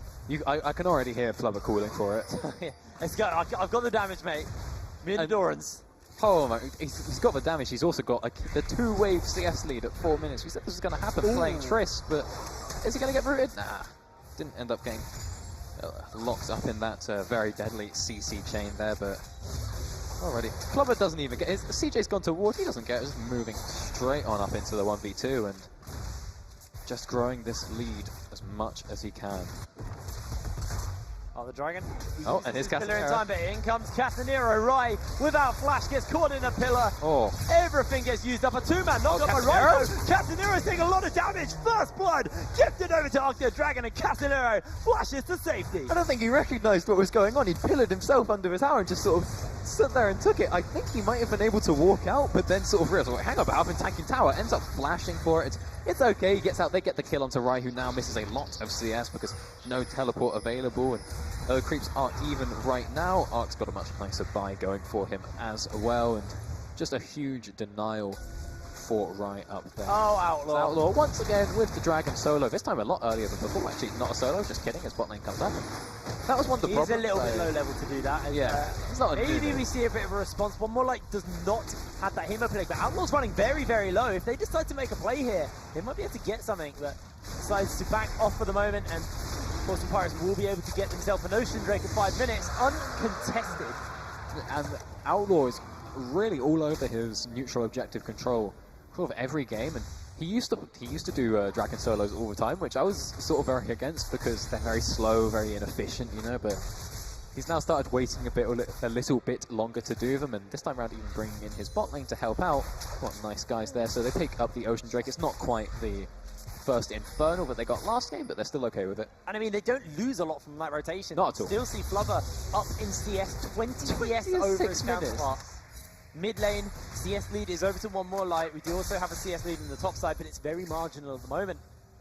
Main deficit, comes from this bot lane, and Flubber hasn't based yet, hasn't spent any of that gold. BF Sword should be getting finished up by him fairly soon. It's CJ just fishing. Just with dark magic, still fishing. Yeah, some people like to go for fishing with dynamite. He goes fishing with his bindings. Flubber does take a small amount of damage, but really we're spending a lot of time talking about this bottom lane, but we were expecting this to happen. Even T-side were expecting their bot lane to fall behind versus Flubber and CJ, because how can you not? But again, they were talking a big game about getting ahead in the mid lane, getting ahead in the top lane, and well, how are they going to make that happen? Because nothing's happened mid yet. They have got that kill on those 2 ganks up into the top lane, but we even see one more light going for QSS first item, which you kind of have to do a little bit versus Vlad, but it's very defensive. It's not the aggressive clapping potential that we want to see from them in their solo lanes. I mean, with the lost traps as well, Divinus is just going to be able to out-push, out-trade him now. QSS is just going to buy him a cleanse from the ulti. Nothing more, nothing less. Yeah, that's what it does. Yeah, I know, but that's all it does. Yeah. That's my point, is it does nothing else. Gives him a little bit of magic resist, but Divinus, he doesn't mind. He's, really not too fast. He'll take it again. This really is one of the strengths of Malzahar. You know, he doesn't have too much in his kit outside of the ult, but just by having the ult, you force, you know, a 1300 gold buy from your opposing mid laner, usually from the ADC as well, sometimes even the jungler. You do very rarely get games where it's a sort of 7,500 gold deficit for one team, just because 5 people have to buy that item. Lovely. Catching a wave underneath his turret. He does not want to buy a QSS, if I'm going to be completely honest with you, mate. He doesn't want to, but he might have to, and we see Flubber hiding a trap behind that tower. We're just able to see it hiding there, so... That's a cheeky trap. One of the traps that Caitlyn players love when they're playing on the red side. Casemiro is making a roam up top side. Call of the Forge God to even being used up there as Rai getting engaged on the flash forward. In comes Casemiro, a knock-up is there. A subjugate is shredding through his health, and Ox running Where's low. the shield? Rai almost gets the kill on the dragon, makes it out. He is now 1-0-1, and Rai is getting stopped in the top side. Alright, so finally starting to get some action going onto the side lanes. Arg risking it for the biscuit there. I think he might have just gone down to the subjugate, but Arg wanting to guarantee that one and just getting out by the skin of his teeth, which he breathes some hot fire out of, as the tower does take a fair bit of damage. Might actually go down, but now we could see a dive in the bottom lane as a response. This is the trade for first turret blood. Portsmouth Pirates look at the pressure, their advantages to finish. Forces the flash, the respect play, and Outlaw now taking a fair amount of damage from Halesey, but first turret blood was gifted over to the top side, shortly answered out by Portsmouth on the bottom lane. Well, first blood tower was picked up by T-side, like you said, so slight advantage for them. They also trade flashes with the top laners, however, they lose one extra flash from Drazar down in that bottom lane, but frankly they are A-okay with that one, as no one died to that massive dive. And now, whilst there is a pretty hefty CS deficit in the bottom lane, they are trying to make some of that up in the top lane. However, who do you want your gold on? Do you want it on an Ornn, or do you want it on an attack damage carry? I think they're just trying to buy time. I mean, you could have even gone to one more light and tried to get him fed, because Malzahar, very low mobility, has the safety with his passive shield, but once that's popped, which we saw one more light do very early, that 1v1 potential, that 2v1 potential was always there, was always an option. Once again, Casemiro, maybe it's a confidence play. He knows that him and Ark have good synergy together, and he knows this is the lane I want to be trying to get going, but like you said, it's got all this gold getting funneled onto a tank who's building magic resist for the moment to deal with Rai. I think we might be about to see, speaking of Rai, a dive coming out in the bottom lane. Casemiro just moving on down Rai. No flash, no ultimate, and yeah, they're just going to go for it. They have a subjugate. They do have Call of the Forge God coming up in a few seconds for Outlaw, looking for the return dive as well. Just dives across the map. Of a pink ward. That's a kill going down in the bot lane there. That's what I like to see, just camp Rai, shut him down. However, we have seen it doesn't really matter sometimes what happens with Rai. If he's playing Cho'Gath, he's playing a tank, so he is going to be useful at some point. It's a scary concept diving here, though. You do have to keep in mind, Art the Dragon has teleport available. Can always come to play there. In comes Outlaw, looking for the slow. Great tidal wave, we'll try to buy a little bit of time, but Drazar is going low. In comes the teleport. CJ's running super low. Call of the Forge God's coming through, and it looks to connect. Halesey goes forward. The Zonyas is forced, and CJ will be taken down by the Nami. They're chasing for more. Outlaw falls down. One more light coming in with a collapse, and Halesey turns his attention to Flubber. Art the Dragon gets his third kill, and it's 6-0 over to the side of T-side Steelers. Absolutely lovely response from T-side there. And again, one of the huge strengths of Ornn. A lot of champions, like the Cho'Gath, need to teleport in close. They need to be in the action. Ornn, he doesn't care where he teleports. That Call of the Forge God is so long range. Lovely combo on there as well, and the Black Shield was down, so nothing CJ can do to stop that ultimate coming through. So they pick up a lot of kills, 6-0, and they're now going to grab that Rift Herald as well. Just another objective over to them. They extend the gold lead 19.3k to 16.3k. Big old lead, and now we do see Halesey once again get some early kills under his belt. Flubber falling a little bit further behind, and this is perfect because Flubber will be approaching that mid-game power trough, which Caitlyn is very famous for. We have to see whether or not Halesey can punish him in that time. Well, it looks like T-Side might want to try and punish a little earlier as they move on down to this dragon. However, Ark, no ultimate. He is pretty far away, but one more life moving up. Oh, that's going to be the flash. Hit play again. One more life forced to go into the blood pool as he's trying to stay alive. Flubber on the chase, looking for the kill, but nobody has died yet. In comes Rye. Maybe a knock-up, maybe a silence. Ark does not have ulti. In comes the knock-up. It's onto Halesey. Halesey's running low, and Divinus is able to close out the kill. That's the first for Portsmouth, and they now want to get themselves an Infernal Drake. And if T-Side could have disengaged off of that, they would have been in a great spot. We'll have to see if they want to look for some sort of steal, but Castanera, no flash, and Reverse a choke out. So, in the words of Obi-Wan Kenobi, don't try it. I think if they could back off there. What? You never see Star Wars 3? Yeah. You underestimate my power, don't try it. Oh, okay. Yeah, if you do the full quote, I might get what you're talking about. Don't try it, alright? I think if they could back off there, it would have been great. They get the flash out of Outlaw, they get the teleport out from Rye. It could have been pretty banging if they could disengage there, but they couldn't. Halesey just clipped by the edge of the rupture there as well, and because of that, they do end up losing that Infernal Dragon.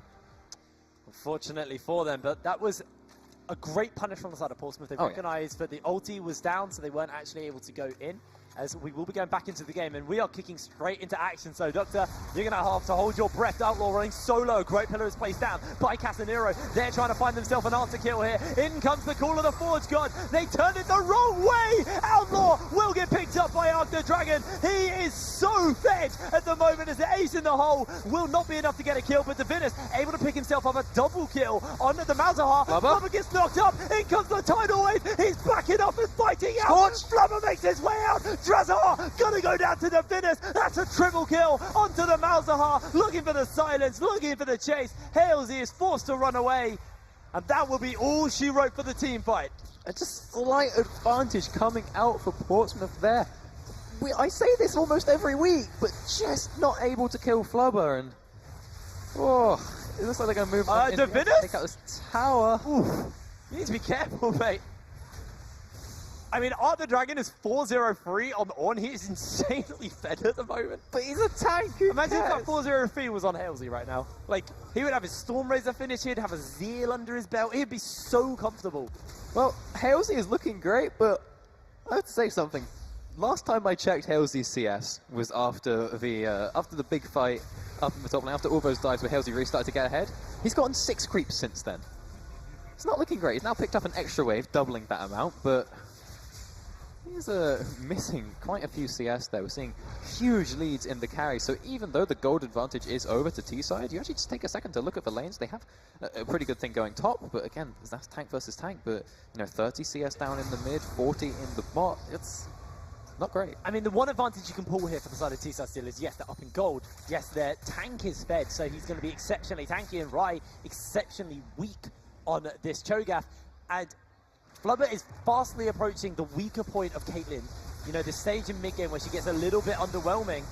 And if she's not able to cut through Art the Dragon, this could be a problem, as we do see the attempt onto the mid-lane turret is going to go down very, very low. Art the Dragon, Call of the Forge God's going to be up in just a second. You see these Black Shields, these Malzahar passives getting popped before. Well, Black Shield is down now if they want to look for a play, but I think also at this stage of the game, you can pop the Malzahar passive with the sort of draw in of the ultimate and then knock him up on the way out. But we were just talking about Rai being pretty weak right now, but actually very much catching up in CS now that he's sort of left alone in that top lane. And we saw in the last fight, actually, that even though he has almost no armor, really just a cloth armor and no health, really, he was doing a pretty good job of just sort of tanking Halesey. He was just walking into him, even had to force out the Buster Shot, which you might have wanted to be used as sort of a finishing move or just for damage, but actually just the threat of the slow from the Vorpal spikes was enough to force that one out from Halesey. So even at such a deficit, Rai still able to be useful in fights. The Storm Razors picked up a plenty. Both the ADCs have those under their belt. No item, by the way. 16 minutes in for One More Light. Hasn't finished a single item so far. As Casanero actually does land a pillar. Outlaw slides his way out to safety.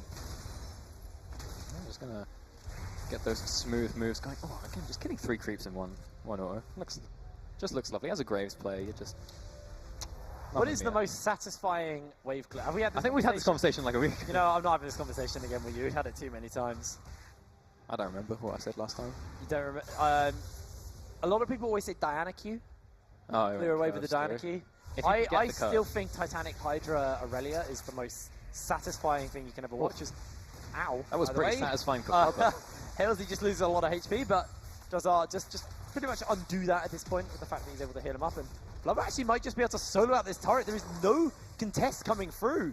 Yeah, no one can really walk up. Well, he's not quite able to pick it up yet, but Casanero now moving on in. Maybe even looking for a pillar. Spell shield is perfect, and a binding collapse onto a minion. Flubber able to make his way out nice and safe. Even the bubble miss. Yeah, and the Flubber just recognizes the second that pillar comes down, there's nothing that's an immediate threat. Everything else is going to take time. Oh, here comes the outgame. It's an X of ultis, as they will not collect onto Flubber as he black shields. CJ goes in with the soul shackles onto multiple members of Buster Shot, delivers him out. Ace in the hole, collapses onto. That is just Casanero, and One More Light turns up to the fight at the end. What's going on here? Hey guys, all right guys, what I miss? Rai might be looking for something on the side here, though. He's himself the righteous. Halesey is the target. He will get knocked up. Rai flashes forward. Great disengage out by Halesey, and now Rai getting turned onto. So much damage. Just 1-for-1 though, and everybody on the side of the T-side Steelers is exceptionally low. The same can be said for Flubber. He is an easy pickup if they can close that gap. And One More Light was trying to do his best Divinus cosplay there, but very different build here, having a very defensive. You know, nothing like the Spellbinder into Death Cap type thing, so he goes for the 1v4 and uses all his summoners and the ult and just ends up going down. With multiple members backing off, this turret will go down. Halesey even cancels his back out. So unfortunate for him. Halesey just going to be able to pick up a wave here. And another great team fight for the side of Portsmouth Pirates. Equalizes out the gold. And now with 2 Drakes under their pocket, with the fact that they got 2 turrets down, 1 in the bot lane, 1 in the mid lane, they're feeling pretty confident. Yeah, and you know what? They're going to go ahead and try and grab this second Infernal. 3rd Drake total for them. Looks like they might have wanted to try and hang around for a pick, but again, really good job of capitalizing off of team fights. It's something they do insanely well. They get the kills, move in, get the vision, wait for the dragon to spawn. They're going to go ahead, pick it up instantly, and there's just no chance that T-side can contest this. Arc even TP'd into mid lane. So some of the spell down, that's a massive disadvantage. Rai still holding on to his. He's quite content pushing up the top side.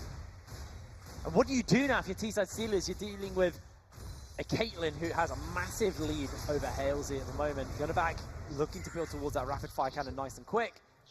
He's got 2 Infernal Drakes and an Ocean Drake to back him up. So even if you don't burst him down initially, he can just step back and heal. Yeah, he's fine. He's fine with it. I mean, Halesey does kind of has the Nami, who actually has gone for the Athens this time around, which I'm a big fan of, as long as you can charge it up. So extra healing coming out there just to keep Halesey safe through those Stormrazor headshot crits. But like you've been saying a lot, there is a sort of mid-game trough for Caitlyn. It's very reduced now that we have Rapid Fire Cannon as a second item with the Stormrazor, but it is still kind of there, as the Tristana is also going to experience it a little bit, but Tristana is going to outscale the Caitlyn, and right now they are pretty close. Even though there's a 50 CS deficit, there are still a few kills on Halesey. Halesey's still that late game insurance. He is even able to take down a turret for his team in that mid lane. Going to pull themselves ahead. 600 gold over Portsmouth Pirates. So close, it's so down to the wire. And this is a very confident Portsmouth Pirates. They said to me, multiple members, that this is going to be a 3-0. They're going to be able to take this nice and quick, nice and easy. T-side definitely putting it to them. I'm challenging them every step, and this game has been a vast improvement from game 1 as Flubber gets the black shield. They actually just turn it onto CJ Shaw though. Great blind by Outlaw means they will be able to make their way out. Nobody gets picked. It's a lovely bit of disengage there from CJ, but I think it was a bit... I think it was a bit desperate from Arc there. There wasn't really anyone who could follow up if that connected, and I mean, it did connect, it landed onto CJ, but yeah, no one is nearby, and Meanwhile, we see Rai going for the 1v1 with Halesey and actually forcing out the jump and the ultimate and taking very little damage in return. I mean, a Stormrazor versus at this point, a Rai who's got the Righteous Glory, you're going to struggle. You're going to struggle to kill him. I mean, you know, Rai had a pretty rough time, but ever since Arc sort of blew his teleport very early on for very little, Rai's just been able to free farm this bot lane. He actually caught up in CS quite a while ago because Arc's just been moving around with the team, losing CS, losing experience, and actually lowering the XP of his teammates as well as he saps that away from them. And it's just sort of meant that Rai has been able to sort of come back, catch up. He's still very behind on account of the fact that, you know, he doesn't have 4 kills and he does have 4 deaths, but Arc hasn't really been able to do anything with his lead quite just yet. Now he's here in this 1v2 without ultimate. Also, it doesn't matter about the fact that Flubber is down a kill to the side of Halesey. He's up 70 He's CS. up so much CS. He's up a level and actually looking to get collapsed onto, puts down the knock-up. Not going to be enough of the Black Shield, does buy time, but in comes the rest of the team. Here comes the tidal wave, going to get thrown down by Drazar as they need to find this engage now. Arc the Dragon is able to get himself his 5th kill. Flubber is alive and he's pumping the damage out. Not going to be enough to get the killers. Casanera on down, but Rai looking for the knock-up, looking for the opening onto Halesey. A bubble goes wide and Halesey is still alive. A knock-up comes down. It's a double kill onto the Trundle. Halesey keeps his life and the call of the Ford's gone. The bounce house is missed by the side of Arc the Dragon as he is silenced, and that will be all the T-side can look for, as maybe Boston Pirates look for a punish. Maybe they extend for a little bit more. And this game is the first time that we're actually seeing Portsmouth lose team fights. We very often see people overcommit, they get too excited once they've killed Flubber, and T-side are playing this calm. They get the kills, they know what they can do, and then they just back off. To be honest, I was a little bit worried when the pillar from Casanera kind of pranked Drazar because it pushed Rai away and the bubble didn't connect afterwards, but they still managed to take down Rai, get the kill onto him, and oh, they're looking for Divinus. Halesey does have that QSS, he's going to throw it down, but instantly bound up. Not going to be enough as the burn is foaming through. It's a 1-for-1 trade, and Divinus is able to shut down Halesey. They're now chasing for more. A flash forward by CJ Shaw. Dart finding actually goes a little bit wide, and now they're turning it onto the graves. Look at that he is damage. low. Arc the Dragon is a fit monster. 7-0 on the Ornn. Well, we were talking about, you know, it doesn't matter if your tank get the kills, but I'd like to rescind my previous statements as Arc just tearing. He's got a CC rock. What an absolute unit. Oh, just get pretty low there. Arc going to tank that one up for him. Going to be able to clear out this wave. It's maybe looking a little risky, but Drazar has the heals. Actually putting that damage down. Oh, Piltover Peacemaker narrowly dodged out, and that turret will fall down. Bye-bye, CZ Rock Portal. Flubber doesn't want anything to do with you. Had a short but sweet existence, that ZZ Rot, and you were saying Halesey has picked up that QSS, definitely deemed it a worthy purchase. But this is fine. Look at this wave. This is massive wave in the mid lane. This tier 2 will be going down nice and quick. Flubber spent so much time trying to get that shutdown onto Arc the Dragon, which is something we haven't talked about. Shutdown gold. If anyone hasn't played League of Legends for a little while, it's very different now. Arc the Dragon is probably worth around 1,000 gold at the moment. So if you give that kill to Flubber, who is an entire item up over his counterpart, that's most of an Infinity Edge going to be finished up. He's actually got himself a Vampiric Scepter. Hi, I'm back on camera as I was pointing at the screen. I think that it's 8 kills or more is when you get to 1,000. Okay. Don't quote me on that. I know that 7 deaths in a row is when you become worth less than a cannon creep. So that's sort of where I like to put my information in. You know, I found that one. I suppose it's a bit more relevant to me. Yeah, exactly. You know, well, you've got to tactically in. You know, you've got to plan it out. But worth nothing. Yeah, it's not worth killing. That's the point. Yeah, exactly. And then that's when you win. You make them worth loads of gold, and you make yourself worth nothing. There used to be a guy in Season 2 that was like a Mordekaiser one-trick, and he would literally just run it down top, split pushing, and it didn't matter how hard he fed people, because eventually he would just ult them and get it all for free. And I don't think that works quite so well anymore. But I mean, like, the gold you can make is like insane now. Oh yeah. It's really, it feels really good when you're playing someone like an ADC, and then suddenly you pop someone. Yeah. Like you've had a mediocre laning phase. Your top lane's been feeding. You're, oh man, this game's done. And then you kill the guy, and you're like, cheers top lane. You're getting an honor for feeding because you made me insanely fed. Oh god, it's. Yeah, why is reporting for... You can report someone for inting, but you can't honor them for it. Yeah, you know, that's the true G. The man who ints and makes you get lots of gold. As we are having a technical issue at the moment, so hopefully it will be ironed out nice and soon. Find out exactly what is going on. As I think it's on the side of Portsmouth. Well, we'll have to see. There's, of course, CJ on your screen. Just kidding. It's gone over to, I think that's Ark. Yeah, he's got the little dragon behind him. Yeah, there you go. Must I knew the definitely be answer. Ark. I just was waiting to see. Yeah, that's why. He's seen me on the streams and he's like, man, I want to Wow, what cool hair. I want to dye my hair blonde. Said I want to look no like Draco one Malfoy ever. as well. Well, clearly, me and Ark the Dragon both said that, so that's 2 people. Well, I mean, that's just your opinion as we now get a cheeky gander at young Jason Kaplan, a.k.a. Divinus. You know, a player who's played in this scene for a long, long time, same with Flubber as well. So, you know, 2 players here are very experienced, and we will be going back into Game 2. And the question is, can they continue the strength as the 3rd Infernal Drake is spawning up? This is going to be a big one, and Drazar already takes a bit of a chunk from Rai. This has to happen for the side of T-side Steelers. As Well, Ark's looking for the flank. well, Call of the Forge God's been thrown down. Right, going to knock up 1. No one else. Flubber, Black Shield pops in the perfect time. They're going in. In comes the damage. In comes the fight. Halsey takes down 1. Right is bleeding out. The blast cone saves him. Gets him into the team. 2 kills over to the T-side Steelers. And now the rest of Portsmouth Pirates have to try and find a turnaround here. Flubber putting the damage down. 1 more light goes down. And it's going to be a bubble by Drazar. Going a little bit wide as Halsey trying to turn it onto Flubber, but Flubber's damage is just disgusting at the moment, and Arthur Dragon is there. A double kill onto Flubber. He's chasing for a triple kill, but Arthur Dragon in the meantime is looking for the kill. It's a triple kill, and 900 gold is gifted over to the Graves. Back to business, back to the Infernal Drake, and Portsmouth Pirates find themselves an ace. And I was saying earlier, people overcommitting to Portsmouth, and we see it happen again there. They end up going down, and now the gold has been evened up. You know, they say thank you very much to Ark for delivering us that 900. Squat when you've got 3 Infernal Drakes. That's true as well. That's like having like a, probably a 2,000, 3,000 gold lead over them here. So gaining a massive amount of extra AD and AP for all of your champions. Flubber, that power trough doesn't matter. He's out of it. It doesn't matter at this point. He's got 3 Infernal Drakes buffing him up as well. He's been towards that BF sword as well. So he's going all about sustain, knowing but T-side's only hope is to kill him. Yeah, well, I have to wonder, is he going for the Bloodthirst, or is he just holding on to the Vamp Scepter for a little bit of lifesteal and then going for the Infinity Edge? Because I really feel like you want that extra true damage versus these 2 tanks from T-side, especially when Ark is such a big boy coming into this game. You know, 9, 1, and 7. You really want to be able to just do as much to him as you can. And meanwhile, Halsey's build is starting to fall behind. You know, he has almost been Flame Horizon. Starting to fall behind. Well, it was even up until the part where they went and bought.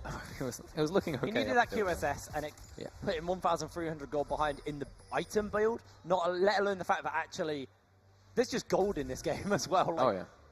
Flubber is so far ahead of him at this point.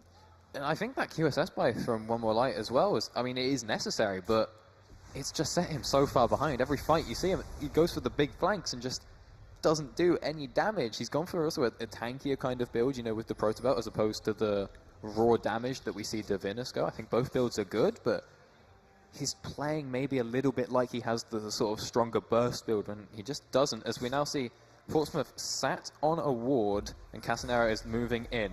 Here comes the teleport. Flubber has actually been caught out. Halsey gets It's just jumped dead. to 4th HP, and Flubber All right. picks him up with the ace in the hole. A flash out by Casanera as he recognizes that is one scary Caitlyn. I don't want to deal with that.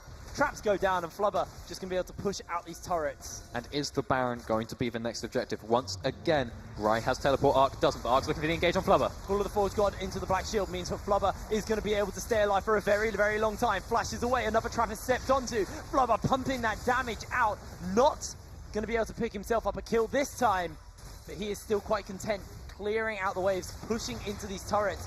28 minutes on the clock. The Portsmouth Pirates are looking to take the base.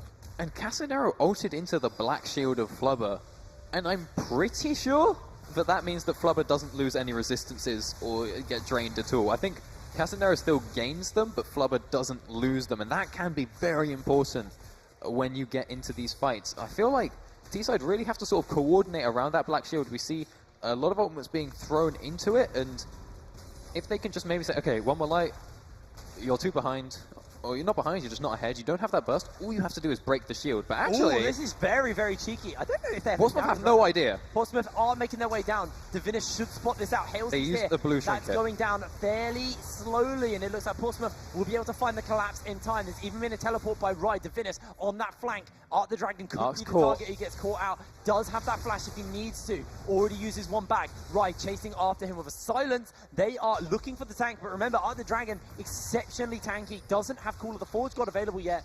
And Black Shield is still there. Nice attempt by Teesside Steelers, but Portsmouth call the play and turn them away back to their base. Well, it's a good play, and it forces the teleport out from Rye. However, Ark still doesn't have his. He's now moving down to the bot lane, and because Teesside have been forced off the Baron, Portsmouth are just going to start it up. Well, Flubber's got that Infinity Edge, 60% crit and true damage. These Baron Nashers will be going down so quick. Casanero is going to get caught out by the Nevergrass, forcing the flash out. That's going to be Baron turned around, and now it looks like Portsmouth are looking for the fight, or is it Teesside Steelers? Call of the Forge God clips onto a couple of members. In comes the free. Make that 4-man Look at Light. It's a whitewash. In comes the damage. That's going to be Hales able to get himself one kill, but it's a 1-for-1 so far. Getting turned around. Flubber finds himself one back, and Portsmouth Pirates have found themselves the Baron, have found themselves 3 members, and Casanero is next on the menu for the side of Flubber, for the side of Portsmouth Pirates, and they want to close this game out nice and simple. And I hate to do it to my boy as Flubber picks up the kill, but one more light. There was so much potential for a wipe there, and it just pushed the buttons in the wrong order. It didn't Well, he has need an the Oblivion Hema Orb play. and a Proto Belt as well. No, but like, he gets the cone into 3 people who have all been knocked up by the tidal wave, channels the E, doesn't drop the Hema Plague, and then just loses half of his health bar and is forced into a very early pool. I mean, there's real potential for him to wipe that, but because he can't, Flubber tears everyone up and now picks up this inhibitor. It's just the inhibitor, though. They can't close out as the rest of the team are finally back up. Hell, Oh my lord, Flubber! 2 shots! Chunks him down! That's Infinity Edge, by the way, the new Infinity Edge. It's disgusting. Yeah, it's a pretty cheeky item. That extra true damage is still not as good as Infinity Edge used to be, but it's giving you so much extra crit and the extra damage as well. Real nice. Well, we are seeing Outlaw just return to his jungle, looking to get himself a bit of a farm fiesta going out as Portsmouth Pirates. Worrying start as Out the Dragon got insanely fed on that Ornn, but for now, they've been able to find themselves multiple objectives around with the turret trades, with the Barons, with the Barret, with the Drakes as well. They're in a very, very comfortable position to continue this siege into the side of the Portsmouth, into the side of the Teesside Steelers, and push this to the final game to match point. It's so crucial. If Portsmouth can 3-0 and 4-0 Arena Clash as in general, that's a statement. Yeah, they're looking to keep their undefeated streak going. Didn't drop a game in regular season, didn't drop a game in the playoffs, and now they're looking to not drop a game in the finals. Moving on down to the bottom lane, Flubber still has that Baron, as does Divinus, as does CJ.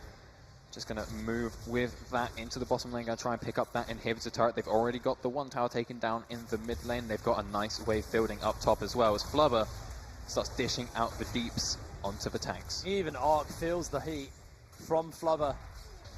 I wouldn't say heat, it's a water gun. Knockup does connect onto the Trundle. Casanero knocked up. The Call of the Forge God's getting thrown down. Black Shield's already been used on Flubber. A massive chunk onto One More Light. He's running low, and that's going to be the first kill picked up by One More Light. A collateral damage is going to secure the next. That is everybody falling down on the side of the Teesside Steelers. Flubber gets himself another double kill. They're turning towards the Nexus turrets. They're turning towards inhibitors. And this will be game. And this will be match point over to the side of the Portsmouth Pirates. The Kings have returned. And they look to hold on to their throne. Portsmouth leading the series 2-0. Like I said, trying to take this completely undefeated, my boys, from the hometown. I like this, by the way. It's One of popping. the cool features, by the way, if your team do win, turn sideways a little bit. No, the other Wrong way? mate, that way. The gold here, that means that you winners are only. a winners team. So That's for Portsmouth boys rock only. the gold badge for the moment. You know, if Teesside can turn it back, they can also earn themselves a gold badge. But the moment is Portsmouth, and they're looking to go 4 times the champions here at Arena Clash, and they are one game away from getting clean 3-0 and completely dominate T-Side, who looks so confident coming out of here. So, I mean, it's so hard. These players are probably emotionally drained at this point, so we're going to cut to a quick break, and when we're back, we'll be back to find out whether or not Portsmouth can go 3-0 or if T-Side can turn it around once again. So don't go anywhere. We'll see you in a bit.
remember sneaking out after dark. You'd have been on my mind all night long. Maybe we'd have got a vodka lemonade. We show the cool kids how to be the youth of today. We jump the fence and play in the Mr. Grogan's pool. He'd call the police and we hide behind the school. We spent hours throwing stones into the sea. They were the best days of my life, I promise thee. Oh, I could be a saint while you would be the sinner. My mother used to frown when I'd invite you home for dinner. Oh, my darling, how I miss you to the day. I'd give my everything to see your face again. Oh, I'm so sorry I've been distant in the past. past. I've written tons of letters and they'd ended in the trash. Oh my darling, how I miss you to the day. I'd give my everything to see your face again, oh my friend.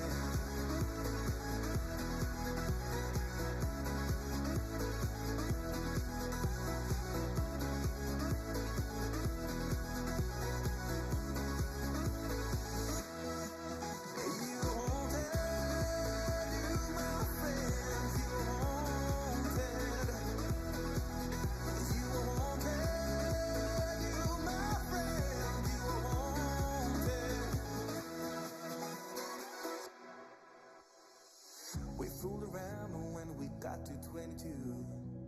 I remember falling so in love with you. But your parents packed your bags and moved away. Your father got a job in the Empire State. Oh, how I wish you stood your ground and stayed behind. I've loved and I've lost, but you made me feel alive. I guess you got a job, a life and a family, but I promise my heart will always have a place for thee. Oh, I could be a saint, whilst you would be the sinner. My mother used to frown when I'd invite you home for dinner. Oh, my darling, how I miss you to the day. I'd give my everything to see your face again. Oh, I'm so sorry I've been distant in the past. I've written tons of letters and they'd ended in the trash. Oh, my darling, how I miss you to the day. I'd give my everything to see your face again, oh, my friend.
Welcome back to Arena Clash. I forgot the name. Welcome back to Arena Clash here in Insomnia 63. My name is Jake Hitbrain Matthews. I am joined by Harry Dr. Evans, and I'm balancing it out now. I think it's time that, you know, we have some equal representations for both of the teams here on the caster desk, and I definitely wasn't bribed to wear this. What a great first two games, though, by Portsmouth Pirates. You know, I might be wearing the jersey, but I got to admit, Portsmouth have played so well so far. Portsmouth have been playing really well, but I feel like in that last game, Teesside, they had so many opportunities where they could have turned the game or, you know, continued on their lead. And it was just really small things, like a black shield. You know, they hold like the, they don't hold for Tidal Wave for just a second. If they wait just a little bit, the black shield's going to come up and, going to go down, and then they can capitalize onto Flubber and things like, also, I said it at the time, but that Vlad play in the top lane, I think really could have swung the game when he took the cone in. But we've got a replay package, so maybe you can see it there. Maybe I get to flame him there. Maybe we can flame him there. Let's have a little look at, obviously, all this action. This was first blood going over to Castanera, who hard camped Rye in the top lane. And it's something we've seen repeatedly from Rye as well throughout this entire season, is he gets camped. He goes, like, super, like, terrible KDA, and it doesn't matter. Like, he's still really useful, really impactful for his team, and towards the end of this game, you didn't expect Rye to actually be able to be the threat he was, but he was quite confidently frontlining. This was almost a kill, almost. Well, hopefully we'll actually see the part where Rye sort of runs down, even when he's like 0-3 with no items, and he ends up just running down mid, forcing out the ultimate from Halesey, and he didn't even have armor at the time. He had no health, well, he had a crystalline bracer and no armor. Well, crystalline, I think he maybe had the cloth armor, but so you see, again, this dive on top, they just got turned around so well by this teleport from Arc, and see, lovely getting the two-man knock-up as well. The Black Shield was down. Halesey goes for the flash reset, doesn't quite work out, but ends up getting the reset here, and then he can just sort of jump in and start to clean house. And this is when Halesey really started to sort of get ahead, and Teesside, I think they could have snowballed the game off of this one, but they just weren't able to. They even moved down and got the Rift Herald after that, I believe, and then again, there were so many times, I think, one more light, there was good potential for him to sort of wipe there, but he just didn't have any damage. Imagine that was a Spellbinder instead of a QSF. It's or like, at least part of a Spellbinder. That damage would have been so much more significant. And that knock-up onto Halesey as well, swinging the game back. And this is what I'm saying as well with Rye. You know, he was 0-3 at that play. It didn't matter. He was able to get the knock-up onto the key member and secure a kill for the side of the Portsmouth Pirates. And it was a lot of overstaying for kills and stuff here. And this is the part I was talking about where Rye just walks, because he just walks at Halesey. He's 0-3 with no armor, but Halesey's actually really scared and forced to ult him out. And I think Halesey might have wanted to use that ult maybe more aggressively, but just couldn't in the end. And now Rye goes for a dive onto Halesey again. I don't think he picks him up, and Halesey gets a massive heal here, by the way. This is the power of the Nami. Actually doesn't have the Athenes quite just yet, but doesn't matter. He has Ebb and flow heals you up pretty good. And there was a lot of times where we saw Teesside Steelers like overstay in their lane, or win a fight, get a couple of kills and go, oh, maybe we can get an extra 1 or 2 here, and then getting turned onto because Rye had great engages. And that happens so much with anyone that plays versus Portsmouth. I think one of the key things as well is if CJ Shaw wasn't on the Morgana, this game would have been so different. There were so many times where there were just black shields onto Flubber, and they'd throw everything to pop the black shield, everything to CC him, but it meant nothing. Yeah, there were just so many on-point black shields, and so I wonder if this time the Morgana's banned, they leave the Rakan up. Maybe they ban both out and then put CJ onto something that he's just significantly less comfortable on. I mean, we've not seen that kind of mega Flubber 1v9 we're not used to seeing. It's actually been a group effort from the side of the Portsmouth Pirates. That's been one of the major things, one of the major adaptations I've really liked coming out here, is Portsmouth, they've not played just around Flubber. You know, Outlaw has had a fantastic jungle game. Yes, a score might be 1-3-5, but that doesn't matter because the rest of his performance throughout this game and throughout the game 1 has been so impactful for his team. And your CJ Shaw, constant great engages in game 1. In game 2, he was just a black shield bot that made sure Flubber never died. And Divinus, he's kind of like that silent carry for the side of Portsmouth. He's a player who is always able to just put the damage out in the team fights, but you don't really yell his name. You're not used to it. So here we see one more God, it's not great, but actually I would argue that Divinus is quite the opposite of the silent carry in the sense that I think he's the main shot caller for the team, so definitely the man behind the macro when it comes to some of these plays that we've been seeing from the Portsmouth squad, but again, I just think there were so many opportunities for Teesside to turn this game back, and I think they need to keep that in mind coming into these next games. Just know that it was close, they had the potential to win it, and we see in that fight, Halesey just gets completely eviscerated. You have to wonder if he lived. Would it be different? Maybe not, but... Now, this isn't the T-shirt talking, but I think we've seen... I mean, T-shirts can't talk, they're in a mouse. We've seen Teesside push Portsmouth in every game so far. I don't think a 3-0 is, you know, completely, like, set in stone at this point. I don't think, you know, the mental of Teesside has been hit too hard yet. It's all going to be kind of to see at this point. Maybe Portsmouth feel a little bit confident. They troll a little bit in this game. Play something a little bit funnier. I think that a 3-0 isn't set in stone because we know something you don't about what's going to come out in this next game. We've got the inside information. In fact, Rai came up to us, said they might not pull out what we've been told they're going to pull out, but we're trying our best to peer pressure him. So we're just never going to tell you. I'll probably mention it. Yeah, you maybe will. But, you know, they've been pressuring them, they've been pushing them, and Teesside haven't had a bad performance at all. They've just been getting out team for. And in that last game, it was so many small things. It was the QSS rushes, putting both their carries just into a point where their lead they had was redundant because they had a QSS just to deal with the Malzahar. He wasn't the main threat, it was Flubber. Yeah. It was 100 CS up over his counterpart, and his damage was just too much for them to handle. And I mean, we saw him two-shot at one point. It was really, really filthy. We are going to pick and ban. Once again, it is the GP getting taken away and the Vladimir. So new adaptation, not going to give that over to Divinus. Skarner once again getting banned out. Divinus insta-locking Zoe. I'm calling it now. Not if they ban it. Well, I'll have to see. Again, the Skarner banned out. So I'm predicting probably a Morgana ban here, and I guess the Xayah as the final one. I doubt they'll change that one up. Xayah is one of Flubber's favourite champions. And of course, if the Rakan is open, really don't want to give over that duo lane, but Portsmouth banning the same things all 3 games and putting 2 bans onto Arkham. Maybe that's why he's been playing all in every game, because his sort of main carry champions have been taken away, and there is the Xayah ban. So first pick for Portsmouth Pirates. Give me 3, 2, 1, Zoe. Or Caitlyn. Zoe. Oh, Rakan, yeah, right, because I mean, CJ you plays take away CJ Shaw's. All right, second rotation. Oh. Yeah. I mean, but then maybe one of the light can play it.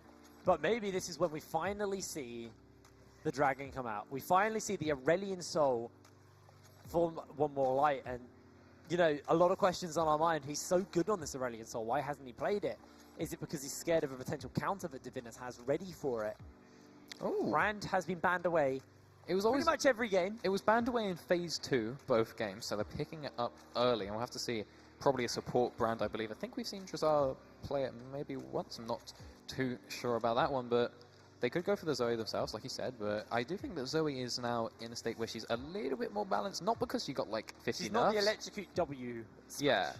So her W got not enough nerfs, but still a lot of nerfs, and also we see Fizz getting a lot of buffs, and he is a very strong champion into Zoe, so we'll have to see if that one might be picked up if the Zoe is grabbed, but Nidalee finally being picked up after being banned away in both games. Outlaw being given that one now on something other than the Graves. We'll have to see. Casanero still on the Trundle. Well, I wonder if he's still running fun Conqueror. little thing's not going to happen now. We know that for sure. It might. Wait. Could it? No, it can't happen. If he does it the way I do that Nidalee, doesn't all right, happen. it's not happening. Weak. Absolutely weak. Yeah, Flubber's not gifted the 4 supports. That was basically what they had planned. Yeah. If they went 2-0, they were going to go 4 supports and just let Flubber hard carry. Not going to be the case. Rai will get his hands on that. Kennen once again had a really, really strong game 1. Multiple big slicing maelstroms that turned the team fight. I mean, the big one was the one you've highlighted multiple times where he just kept everyone Just off frontline Flubber by literally just frontlining with the slicing maelstrom. But something that has been banned away from the side of T-side repeatedly is this Renekton and Arc of the Dragon. You know, he got insanely fed game 1. He was and popping. game 2. Yeah. This time, if he's on a Renekton, this pop-off is so much more threatening.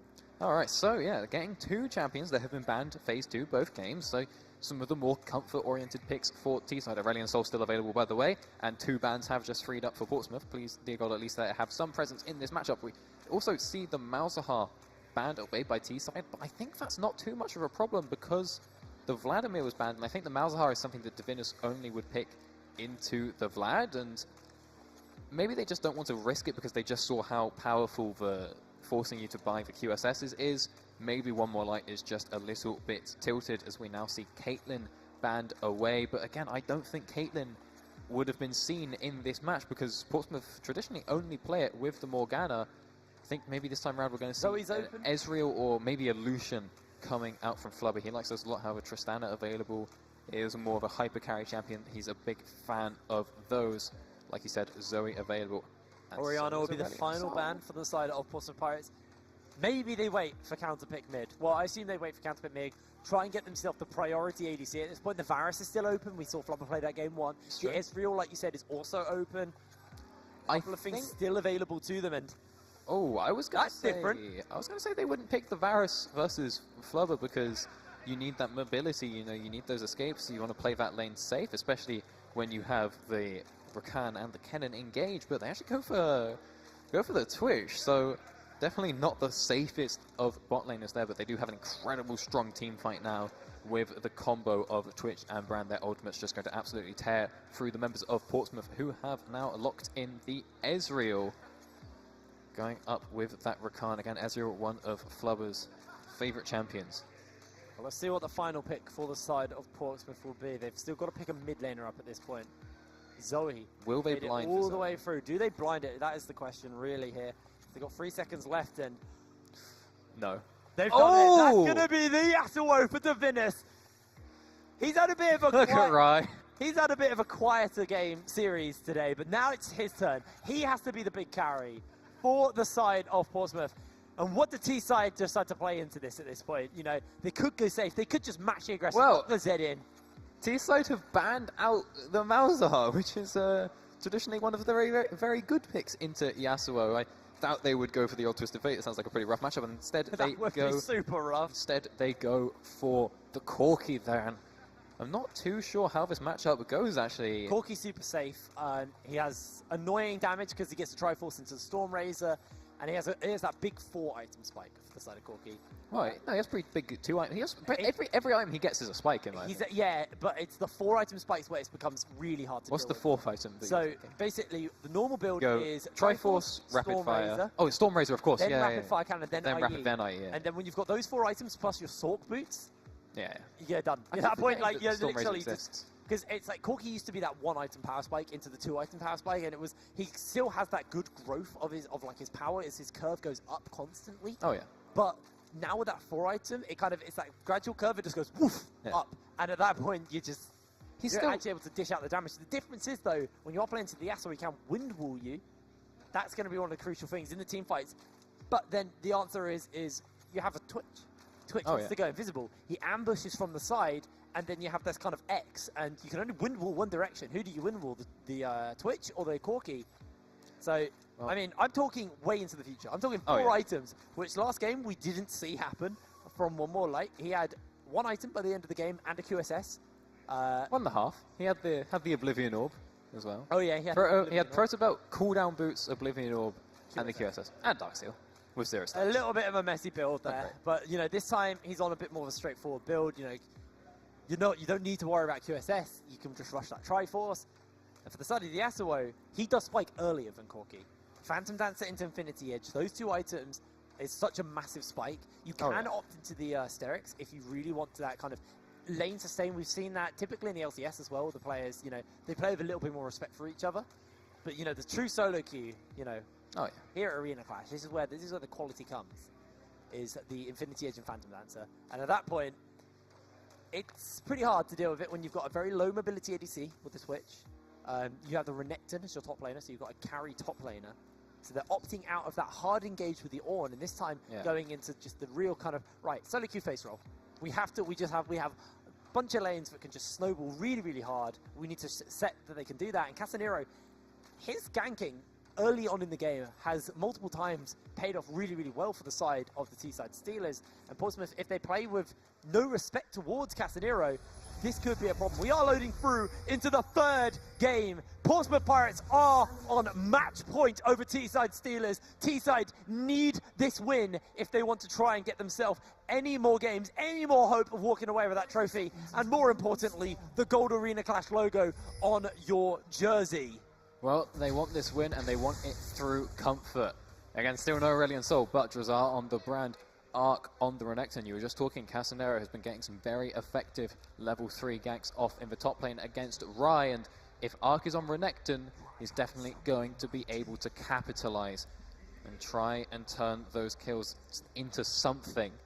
You know, last time round he was 9-1 at one point on the Ornn, but at the end of the day it was an Ornn. We'll have to see what can he do on the Renekton. We're seeing a lot of precision runes, by the way, coming out from the T-side Steelers. This is a precise game. Both game. teams need to execute perfectly if they want to be able to get themselves a win. Well, Business as usual for Portsmouth. This will be their 4th Arena Clash title in a row if they can take this win. And if you get it in a 3-0 versus arguably the 2nd strongest team in the league. well, not arguably, they are. Technically are. They technically are, aren't they? Here. Well, they're technically tied for 2nd at the moment. Yeah. Well, not tied, but, you know, contesting it. Yeah, here at the finals. Now, I think if there's any game that T-side are going to win, it may well be this one. You know, they've got comfort on 2 of their players. I think the Twitch is just really not going to work out in the bottom lane, if we're being honest. I don't know how comfortable Halesey is on it, but at the end of the day, you're just kind of asking to get a little bamboozled. Although, even though there was a very weak laning phase from Halesey last game, they did manage to come back with very good team fighting. However, someone who's not on a comfort champion, that's going to be Divinus. I have never once in my life even heard of him playing Yasuo, and he's really more of a mage player, tends to sort of play control mages, you know, and this time round he's playing a sort of melee fighter, assassin type thing, as finally we see Casanero actually doing something about the invades of Outlaw and moving in onto this blue buff, looking to maybe clear out a little bit more, but he doesn't know where Outlaw is, so probably just play it pretty safe. And what are the odds that he ganks Rai from his own tower? Well, Outlaw not going to get spotted out. I think he might have been spotted by that melee creep. There's no pings. He will get spotted out on this ward, though. We'd have to ping it. Gets the blast cone. Actually, maybe he has found Casanero has the level. Spear goes a little bit wide. Great pillar means Casanero be able to walk away with his life. Push in the top side as well is in favor for the side of T-side, so they can roam actually onto Outlaw, but see Casanero base. Yeah, Casanero does not need to back off it. He has priority in top, and he has the level advantage on Outlaw. He's not going to base, he's actually going to move, and I think... Oh, Arc flashes forward, Rai's running low, a slice and a dice, and a stun goes down. First blood gets picked up by Out the Dragon, but Rai answers back. All right, and that is A-OK for Arc. You blow Rai's flash, you can camp that man. Rai is going to be forced to teleport up here. Arc is going to have his available. Now, TP advantage doesn't really mean too much this early on into the game, but it's still nice to think about, although Arc could just TP to the lane anyway. It looks like Rai actually wants to hold his as well, because Outlaw is there in the area, but First Blood gold to Arc. He's getting more out of it, and whilst that was going on, Casanero got the Scuttle Crab. I really think Casanero could have just taken the fight. Level 3 Trundle is so strong, and the reason why Casanero got it was actually because Outlaw smited very early. Yeah, he smited early to get the empowered, to get the extra damage from the takedown execute. You know, not a bad move, but when Nidalee does crab, she does crab okay, but she doesn't do it the fastest because she has no CC, and because Casanero was just hanging out, he managed to grab that one, and now it might even look for a gank onto the bottom lane, but instead just going to recall. Goes down to clear out his bot side, and I don't think very much of it was up after Outlaw having done it, so he's going to go ahead and get his first buy. Boots and a skirmish, which is very nice. And selling is refillable very early for a pink ward. I'm all about vision control, but do you want to sell your pink that early? I mean, Trundle is a healthy champion, but I just really like refillable pot. Divinus versus one more light. Pretty even lane so far as Flubber is getting pushed in a little bit by CJ Shaw, but Outlaw is hanging around. Maybe a play's available. Jazar's running very low on mana. I think he just has enough for Conflagate and for the Q. I don't think he even has enough for all 3 spells. Oh, well, that's going to be a flash out by Halesey. They're turning the heal. Oh my god. That would be a pillar of flame securing the kill on Flubber. 1v1 versus Halesey. Actually might lose it. The heals are there. Auto. And the auto comes down. Jazar gets himself a double kill. Now Outlaw, he wants to get a double kill of his own, but he's running exceptionally low on health. Jazar ducking and diving and dodging away. Nobody can come through to buy him time, and the bushes will give Nidalee spears and speed, but Outlaw hops forward. Jazar lands a Q, lands the damage, but Outlaw heals himself up. This is the fight of the walls, and that will be the shutdown. Outlaw gets himself the kill. 2-0. Drazar just needed a little bit more mana to try and pull that one off. Real good job of dodging those spears. Outlaw is pretty good at landing those spears, even without vision, so nice fancy footwork from Drazar. But really, if you get ganked and you walk away with it as a 2-for-2, you are okay with that one. And they blow both of Flubber's summoners. However, CJ still has both of his, so there is a 2-summoner lead for Portsmouth in the bottom lane as Arc just tearing into Rye now. This time doesn't go for the tower dive, learns his lesson as returning actually does hurt. He does have that Dominus available, so could always get thrown down. Casanero's coming through. Rye does not have Slicing Maelstrom. He is like 4 minions at most away from getting level 6. He's not going to get it. This is going to be the dive. Actually, I don't know if he is. After Dragon goes forward, level 6 is being picked up and Rye forces him back. Slicing Maelstrom's there. That's going to be the Dominus. Rye's running low. After Dragon's running lower though, and the Crocodile is not on the menu as Outlaw is getting dove underneath his turret. In comes Casanero. It's going to be turned around as Rye finds a kill, but a rocket to the back of the head should mean the kill goes over. He has a speed train, but he needs to be careful of because one more light can chase him down. Valk? He doesn't have Valk. It's the big one. There it is, and the big one connects. That's a kill onto one more light. 1-0-1 on the Corky. Oh God, that wasn't too smooth. I think Arc sort of engaged it to try and force it out of Casanero. Just trying to say, like, Casanero, don't recall, we can do it. Because Arc went in a bit too early, you know, he tanked a lot and blew a lot when Casanero couldn't follow up, but they still do manage to get the kills. It's 2 for 1. They are okay with that one. And again, a nice start from T-side, and even having a slight advantage in the bot side. I think they're down in CS, but because Flubber has to buy that tier, the items aren't looking too shabby for the Twitch down there, and really just try and get Arc as far ahead as you can. However, Rye did get the return kills on that, or the return kill on that dive, so he's not looking too bad. Now he has his armor as well. Ooh, that's spin to Drazar. Drazar's going to run low and knock up lands onto Halsey as well. This will be a 2-0 whitewash for the side of Portsmouth in the bot lane.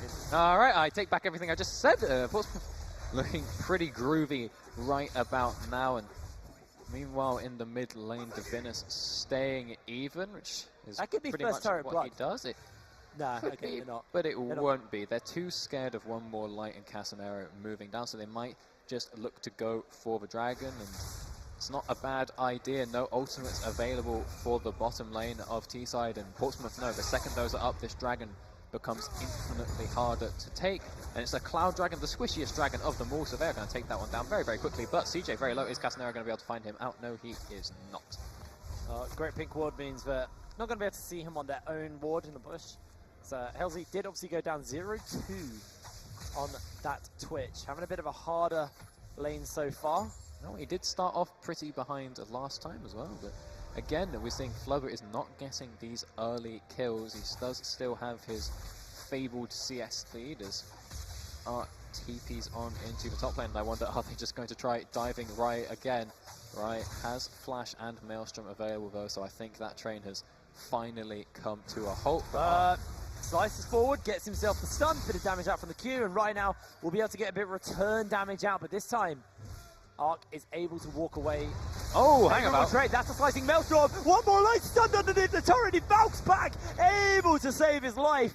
Over commitment, but Arc, he's going to pop the Dominus, goes in with a flash, gets himself a kill. Nice and simple. Rats on the menu. All right, maybe not the cleanest dive of all time, but they managed to pick it up. They aren't going to risk that tower, though. They know they're low. They know that the Fed Outlaw is moving up to that top lane, and looks like they're just going to go ahead and take that free kill. And to be honest, it's kind of disgusting how much damage Rye managed to block there. He was in the lightning rush, so he gets bonus armor and magic resist, and because he had the bone plating as well, you saw when Arc dashed in, Arc didn't have Fury either, so that sort of slice and dice into the Cold and Meek didn't actually do a lot of damage there, but they end up just going back in with the Valkyrie, and it works out pretty well as Drazar and Halsey are now at level 6, as are Flubber and CJ, so this could be a pretty explosive bottom lane, but junglers are nowhere to be seen. They are contesting that all-important Scuttle Crab. Halsey stealthing up.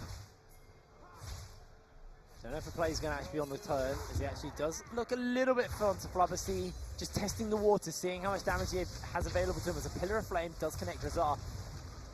Predicting Flubber was going to kill. This is CJ's time. Moving up aggressively, but not. Pyroclasm's available. It's quite hard. Everyone needs to be so careful of how they position with each other. You see, if Halsey and Drazar stand too close, they get All right, comboed. this could be you in trouble. Going to use that lightning rod, but a pillar will catch him in place. Slice was Lovely used, the juggling. stun connects, and Rai running low. No slicing Maelstrom, no flash this time, and Casanero with the subjugate With is the chasing Conqueror. him underneath the turret with that Conqueror. Rai's forced to go golden, and Outlaw 1v1ing Arc in the minion wave. It looks like this might actually just be in favor of Portsmouth. Arc's running low, but Outlaw taking One so auto. much damage from the minions.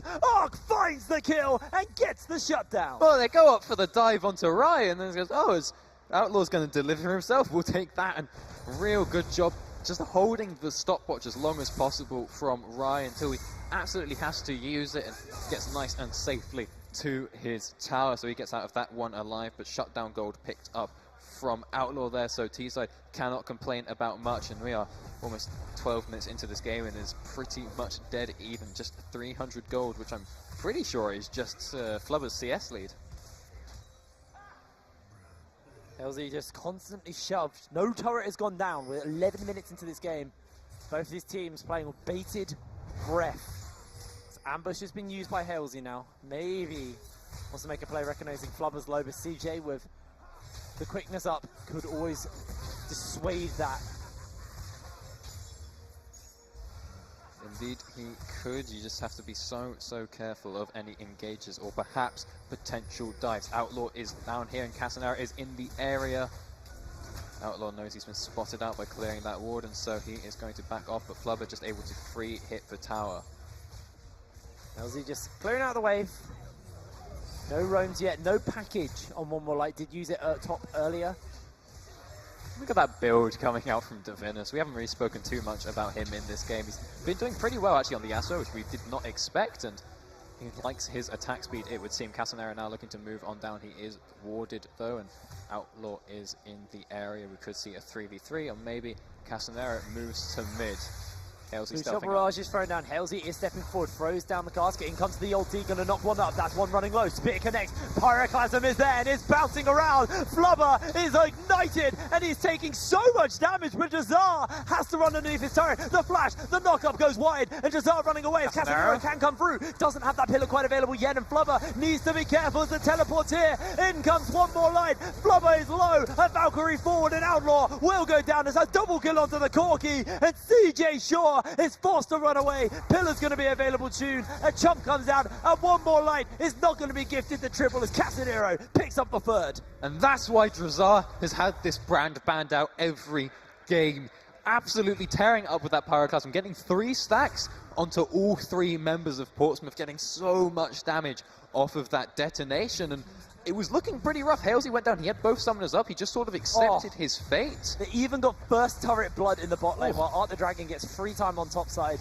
Forces Rai to use the teleport to join up to top side, and Arc the Dragon gets his teleport back very soon. That's going to be big to track, as we've all even seen Halsey go mid, and he's looking to get another turret for his team. Yeah, Arc going to move on down to the bot lane with that TP, and I wonder if we'll see any Rift Herald fights, as the Cloud Drake, or I don't know which Drake it will be, but the Dragon will be spawning in just a few seconds. We'll find out what it is then, and we have to see, can Arc hold this lane versus Flubber and CJ?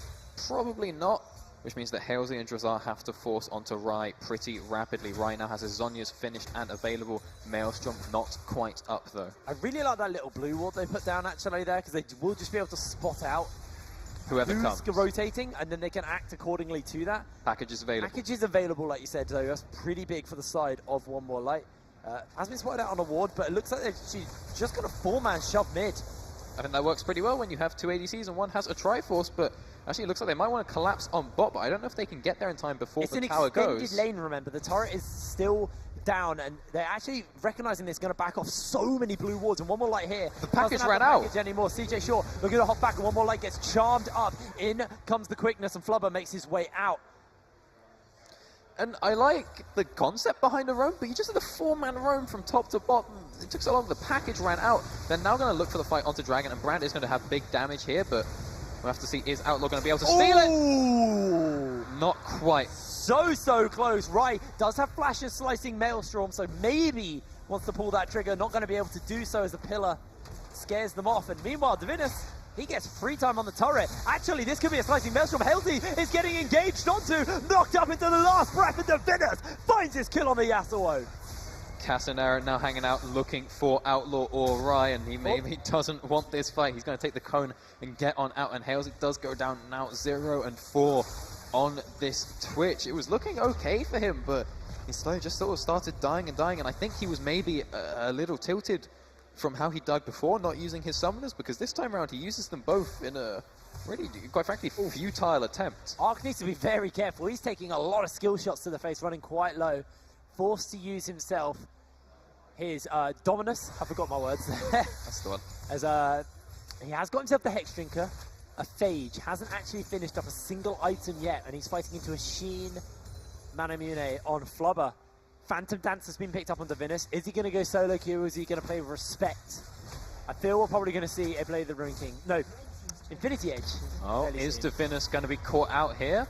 Is spotted by all three members. One more like going to dash on in. Well, uses himself a wind wall. No crowd control available, but they know that Portsmouth take that tower and recourse. They're going to try and force this Herald, and they have good damage with one more light and Drazar. Yeah, I mean, Drazar's super fed. Oh, he's a beefy chap. Got his. I was actually going for a Ryalize, not going for the pen items there, not picking up the Oblivion Orb. Instead, looking for a bit more utility, and I think that's not too bad. His team does actually kind of lack that sort of long-range CC, and so when you get those ult bounces going and you have a Ryalize, that can be pretty good. But really, I think because he's so ahead right now, I think he really just wants to go for as much damage as possible. As Divinus might look for something onto one more light here, but he's playing very, very safe. Now, one more light was the one to pick up the Eye of the Herald there, and I think it's a good enough person to put it on as any. I personally prefer it on the jungler because they can sort of be in the most places, and I think if you're a solo laner, you kind of haven't actually spotted out the Trundle quite yet.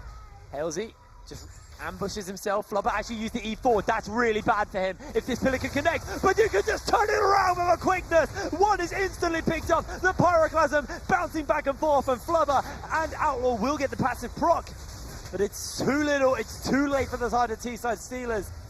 And Portsmouth Pirates look to continue their advantage. The teleport's coming out from Art the Dragon. We're going for the fight. We're going for the action. A spear connects, and Halsey has pulled the ultimate and the Blade of the Ruin King. Flubber's running low. A flash forward by Art the Dragon. He is getting knocked up. He is running so low. Casadero is in the wrong place, and Ark gets out with his life. Flubber's running away. Flubber goes down. We've had a solo kill happened in the mid lane. Halsey now on the heels with the ambush. I think Casadero's going for more as he's flashed underneath the turret. Outlaw lands a spear, jumps in, CJ Shaw now burning out to the poison. Spear goes a little bit wide. This fight won't end!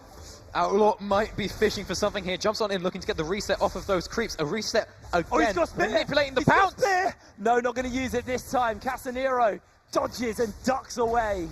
Oh, that fight looked risky for T-side.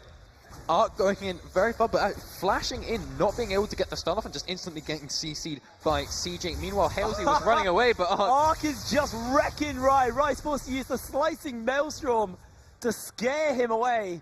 That's the Black Cleaver finished up. That's the damage. Ark is A-okay with that one blowing such a hefty cooldown away from Rai, but yeah, up in that fight, also Halsey started losing the 1v1 to the minions at one point, backed off very, very far away, and just sort of left Ark to do his own thing, but Casanero came in with the save, came up big, managed to take down Flubber, and just swing that fight ever so slightly back into their favor. And I got to commend T-side. Whilst they are kind of slow on, I think, some of their rotations here and there, they're not punishing too hard. When a fight breaks out, everyone moves from wherever they are on the map to get there. They know these fights can go long, and they want to be there when they do. However, I say the fights can go long, but we do see them start off traditionally with someone from the T-side bot lane getting immediately blown up. Drazar managed to get his Pyroclasm off in that fight, but very little else, and one more light able to take away that top tower with the help of Shelly. Doesn't get that second charge off. Mid lane turret still stands. It's 2 turrets apiece. Top side remains pretty much untouched for the side of T-siders. Rai was struggling versus Ark in that lane for a very, very long time. Blade of the Ruin King finished up with the Halsey, but it's a Triforce and a Manamune finished, fully stacked as well, so it's the Muramana for Flubber. Infinity Edge and Phantom Dancer picked up by Divinus. Lichbane, Runic Echoes on Outlaw. Lots of damage spikes are starting to come through for the side of Portsmouth Pirates, and if you're a fan of the T-side Steelers, Scary, scary stuff. As Divinus, actually, he might be getting caught out here, but his damage is massive. Oh, not going to find the solo out this time, but almost puts him down. Gets him with the ignite, and now Divinus trying to get a kill onto Halesey. Shut down by Casanero. You should have gifted that to the Twitch, but it doesn't matter because the rest of Portsmouth Pirates are pushing up that mid lane. They are looking for a turret. Tier 2 goes down. They might commit for more. I mean, if you send 4 people top and Portsmouth have 3 mid, they're going to go in. Oh, Outlaw has that Lich Bane. Lich Bane damage. Spear goes a little bit wide. Portsmouth continuing their siege. Teleport's coming out. Rai is entering. Has the into Maelstrom. flame. Has the flash. Has the Maelstrom. He's looking for Drazar. Drazar's forced to run out. That's going to be the quickness knockoff into the Maelstrom with Halsey. It's burning low with Ignite. But in comes out the Dragon. He finds one with a slice. He gets himself a double kill. Rai's running so low. The great blast cone will separate them for a little bit longer. But Rai taking tower shot after tower shot is forced to go golden. And one more light. Gonna turn himself onto Flubber with that Storm Razor. With that damage. Flubber flashes away, and Flubber gets out! Just living by the skin of his teeth, but T-Side do not care. They are moving in onto the Dragon. All 5 members available. 3 dead for Portsmouth. No teleport, even if Rai was alive. And again, I think this is for the first time in the entire season, Portsmouth are going to concede a Baron. Unless that True Shot Barrage came out a few seconds later, but T-Side... Not going to be the case, and T-Side turn the heat up versus Portsmouth Pirates. This is what they had to do. Play through top, play through mid. They said our bot lane can hold our own versus Flubber. Evidently they can't, but it doesn't matter. Get Ark onto something he is comfortable on. Give him the Renekton. Again, one more light on a real carrier and not being forced to buy that QSS. They can suddenly start to take over these games. Maybe that's the secret. The secret to beating Flubber is just kill him. We always see he lives on such a sliver of health, even after that last fight, and maybe the secret to beating that is just to have more damage. Well, we do see with the with the Baron buff, that's the word I'm looking for, the siege has been slowed down by the side of the Portsmouth Pirates, and Flubber just continually pushing in at this mid lane. Meanwhile, you do have to worry about that bot lane, as you have both Divinus and CJ Shaw, the Yasuo and Rakan combo, going to be able to take themselves down. A turret, pretty much uncontested, is too slow by the T side. Steelers is their rotation, and they're just running them in loops. And you would expect the team with the Baron to be the ones doing the sieging, but Portsmouth are still slightly stronger, and they did have the waves in their favor. But you do have to say it, 23 minutes in, it's only a 2,000 gold lead for Portsmouth. It does grow as they take more and more towers. This statement I'm about to make was a little bit more relevant before they took those 2, but I don't think Portsmouth have ever been in this close of a game at this point. But Divinus, you need to get... That's the Yasuo special, right? You need to get yourself in a better position, mate, as you get picked up by, once again, Casanero. Not really gifting any kills over to Halesey, who needs this.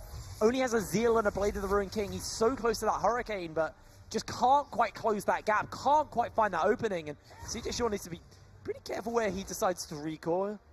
Well, can they keep that one cannon creep alive? Well, they're not even going to try. Come on, that's body block for it. Be a team player, Casanero, as now the wave comes on in. It kind of hurts to not have the cannon creep, but they should be able to get some good damage onto the tower, and in fact, Portsmouth are going to respect it, and they're This just is going to just let a them take it. 5-man ball here. Well, the package is up. Arc has flash, no Dominus. However, Pyroclasm also available. A lot of key abilities for T-side. Right, has slicing Maelstrom, but no flash, no way to close the gap. And threatening it. Halsey, knowing that, is stepping back, hiding away from the rest of the team. A spear connects onto one more light. Outlaw flashes forward. Oh, a great package. And Arc the Dragon just deletes him.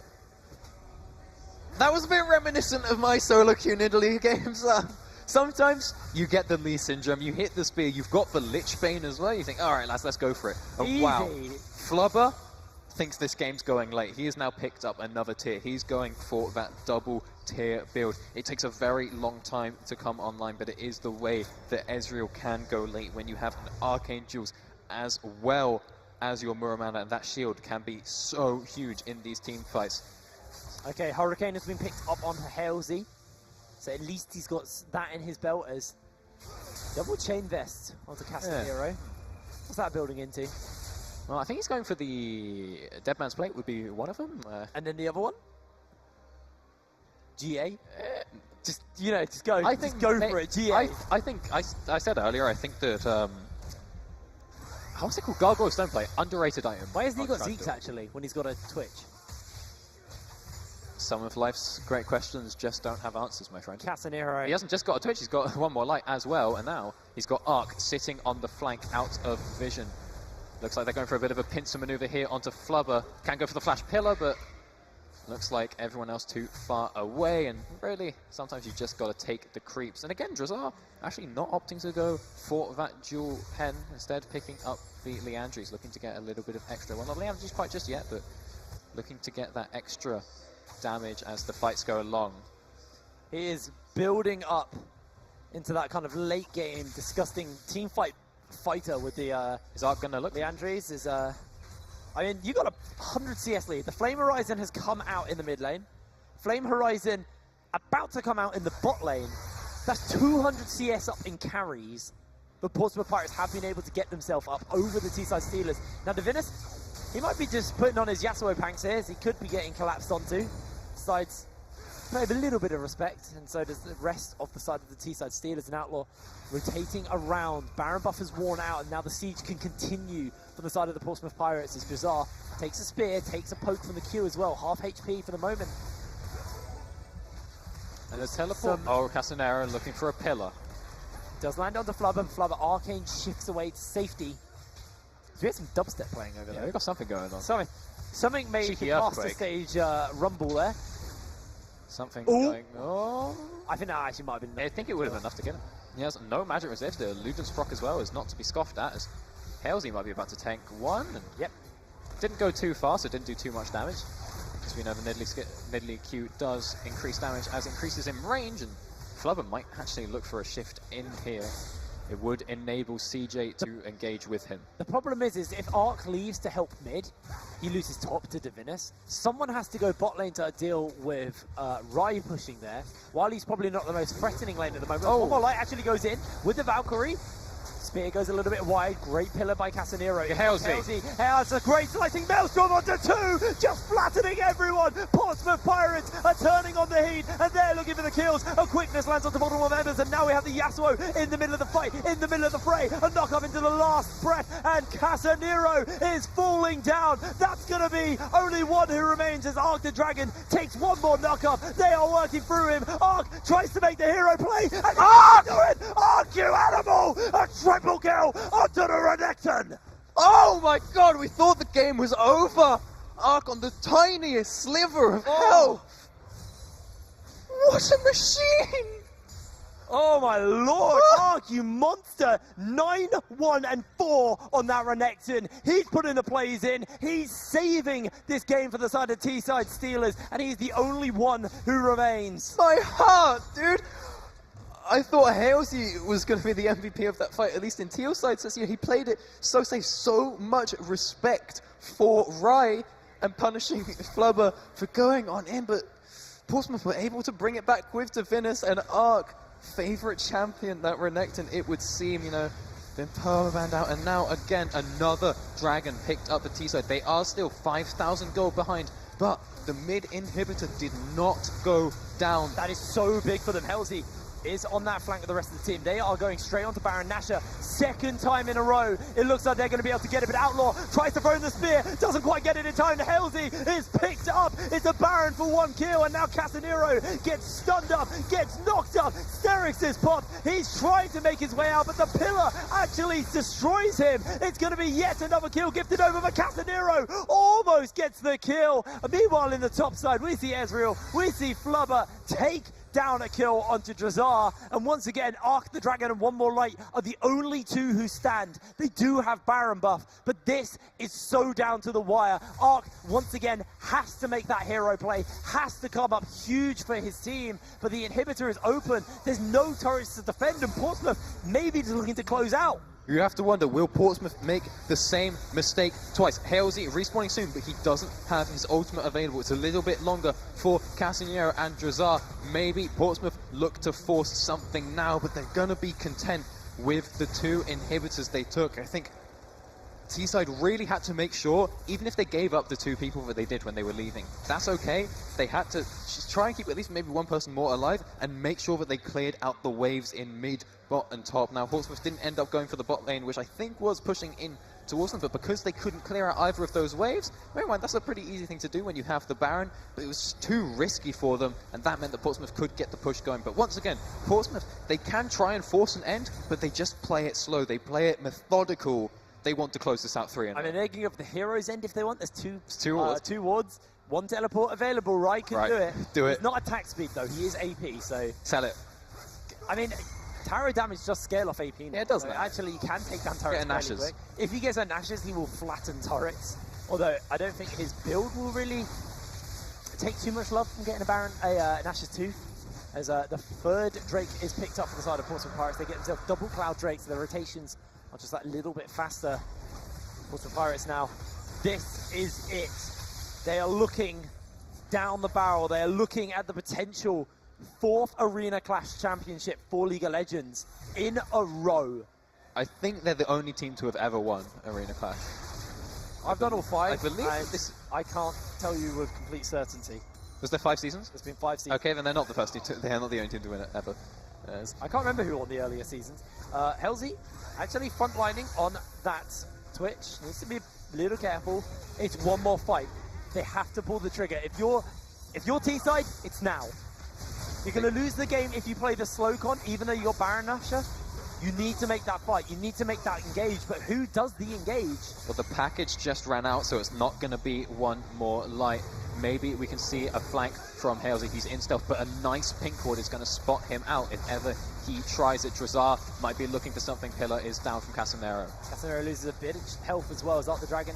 He's also getting poked. The poking and the prodding. That's going to be the turret going down. Casemiro looking to get engaged onto. Wind Wall is now worn out. Drazar can always fish for that Pyroclasm. Third inhibitor really is the focus on the side of Portsmouth Pirates. They're doing this by the book. T-side trying to defend waves, but trying to defend inhibitors. Halesy pops the ultimate. Right goes over the slicing maelstrom. Only locks on the 2, but CJ Shaw turns it around. It's a 1-for-1 trade so far as Arc the Dragon is down. Yasuo finds the kill, and he's getting himself more. It's a double kill onto the Corki, and one more light has to make the hero play for him. A triple kill onto the Yasuo. The turrets go down, and at 32 minutes, this is it. Portsmouth Pirates are your Arena Clash champions for a 4th time.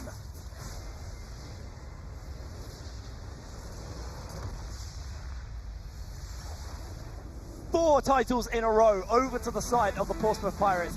I'm here alone because Doctor's decided to go up and spend time with his former team on the stage. He's going to go hug multiple members. There you go. It's not awkwardly on camera anymore. I mean, the word favoritism comes to mind. After that, you know, the caster just ditches his duties, rocks his jersey, gives a hug to his team, but a fantastically played game coming out from the side of the Portsmouth Pirates. T-side 3-0'd in the finals. They're still looking pretty happy with themselves. You know, they made it here to Insomnia, they made it here to the finals, but Portsmouth consecutively take 4 Arena Clash titles in a row. They're looking so strong.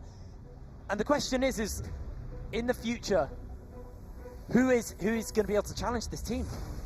Flubber's been around for a long time, Divinus as well, been on for a very long time. But I think it's time to stop listening to me ramble. Let's take it to the stage and see how the teams feel about that win. Over to you.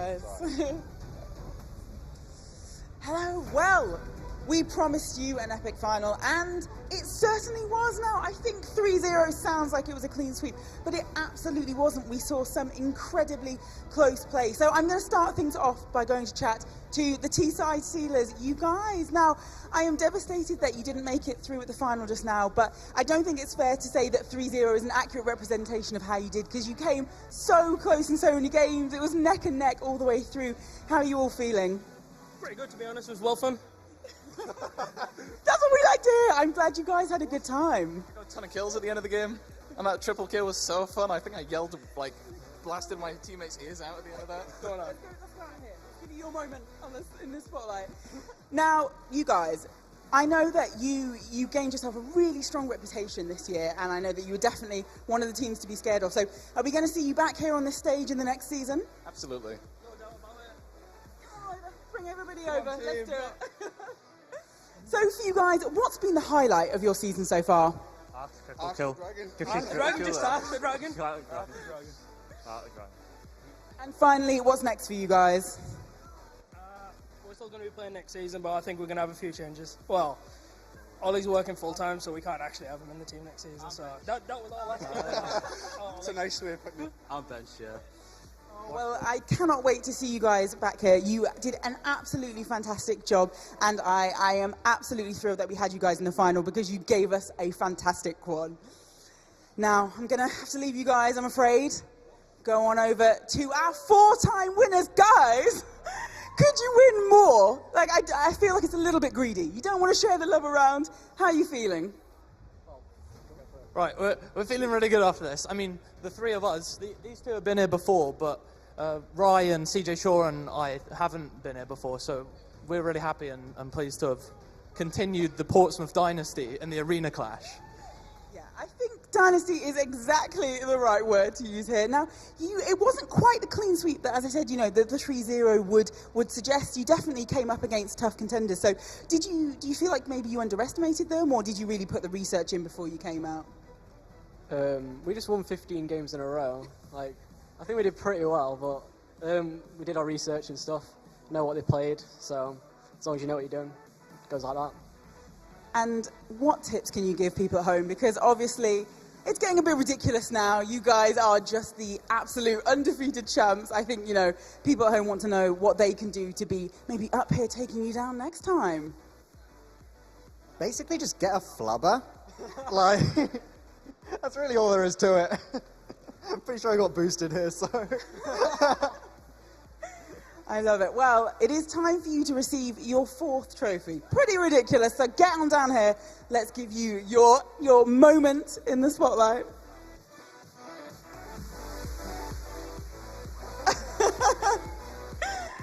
Yeah, go ahead.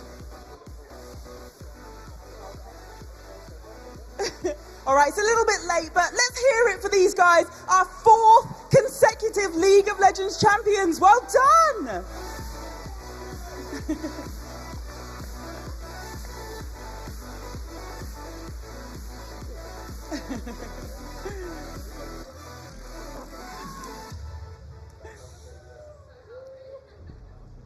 Well, congratulations again, guys. You did an absolutely incredible job. You gave us a fantastic final. I have to say, it was one of the best that I've seen. So, yeah, I'm sure you'll be here next time around.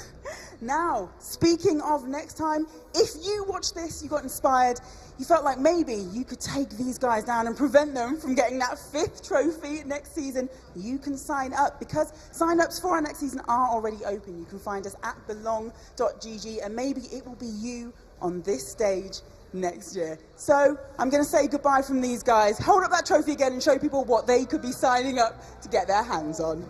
We'll see you tomorrow.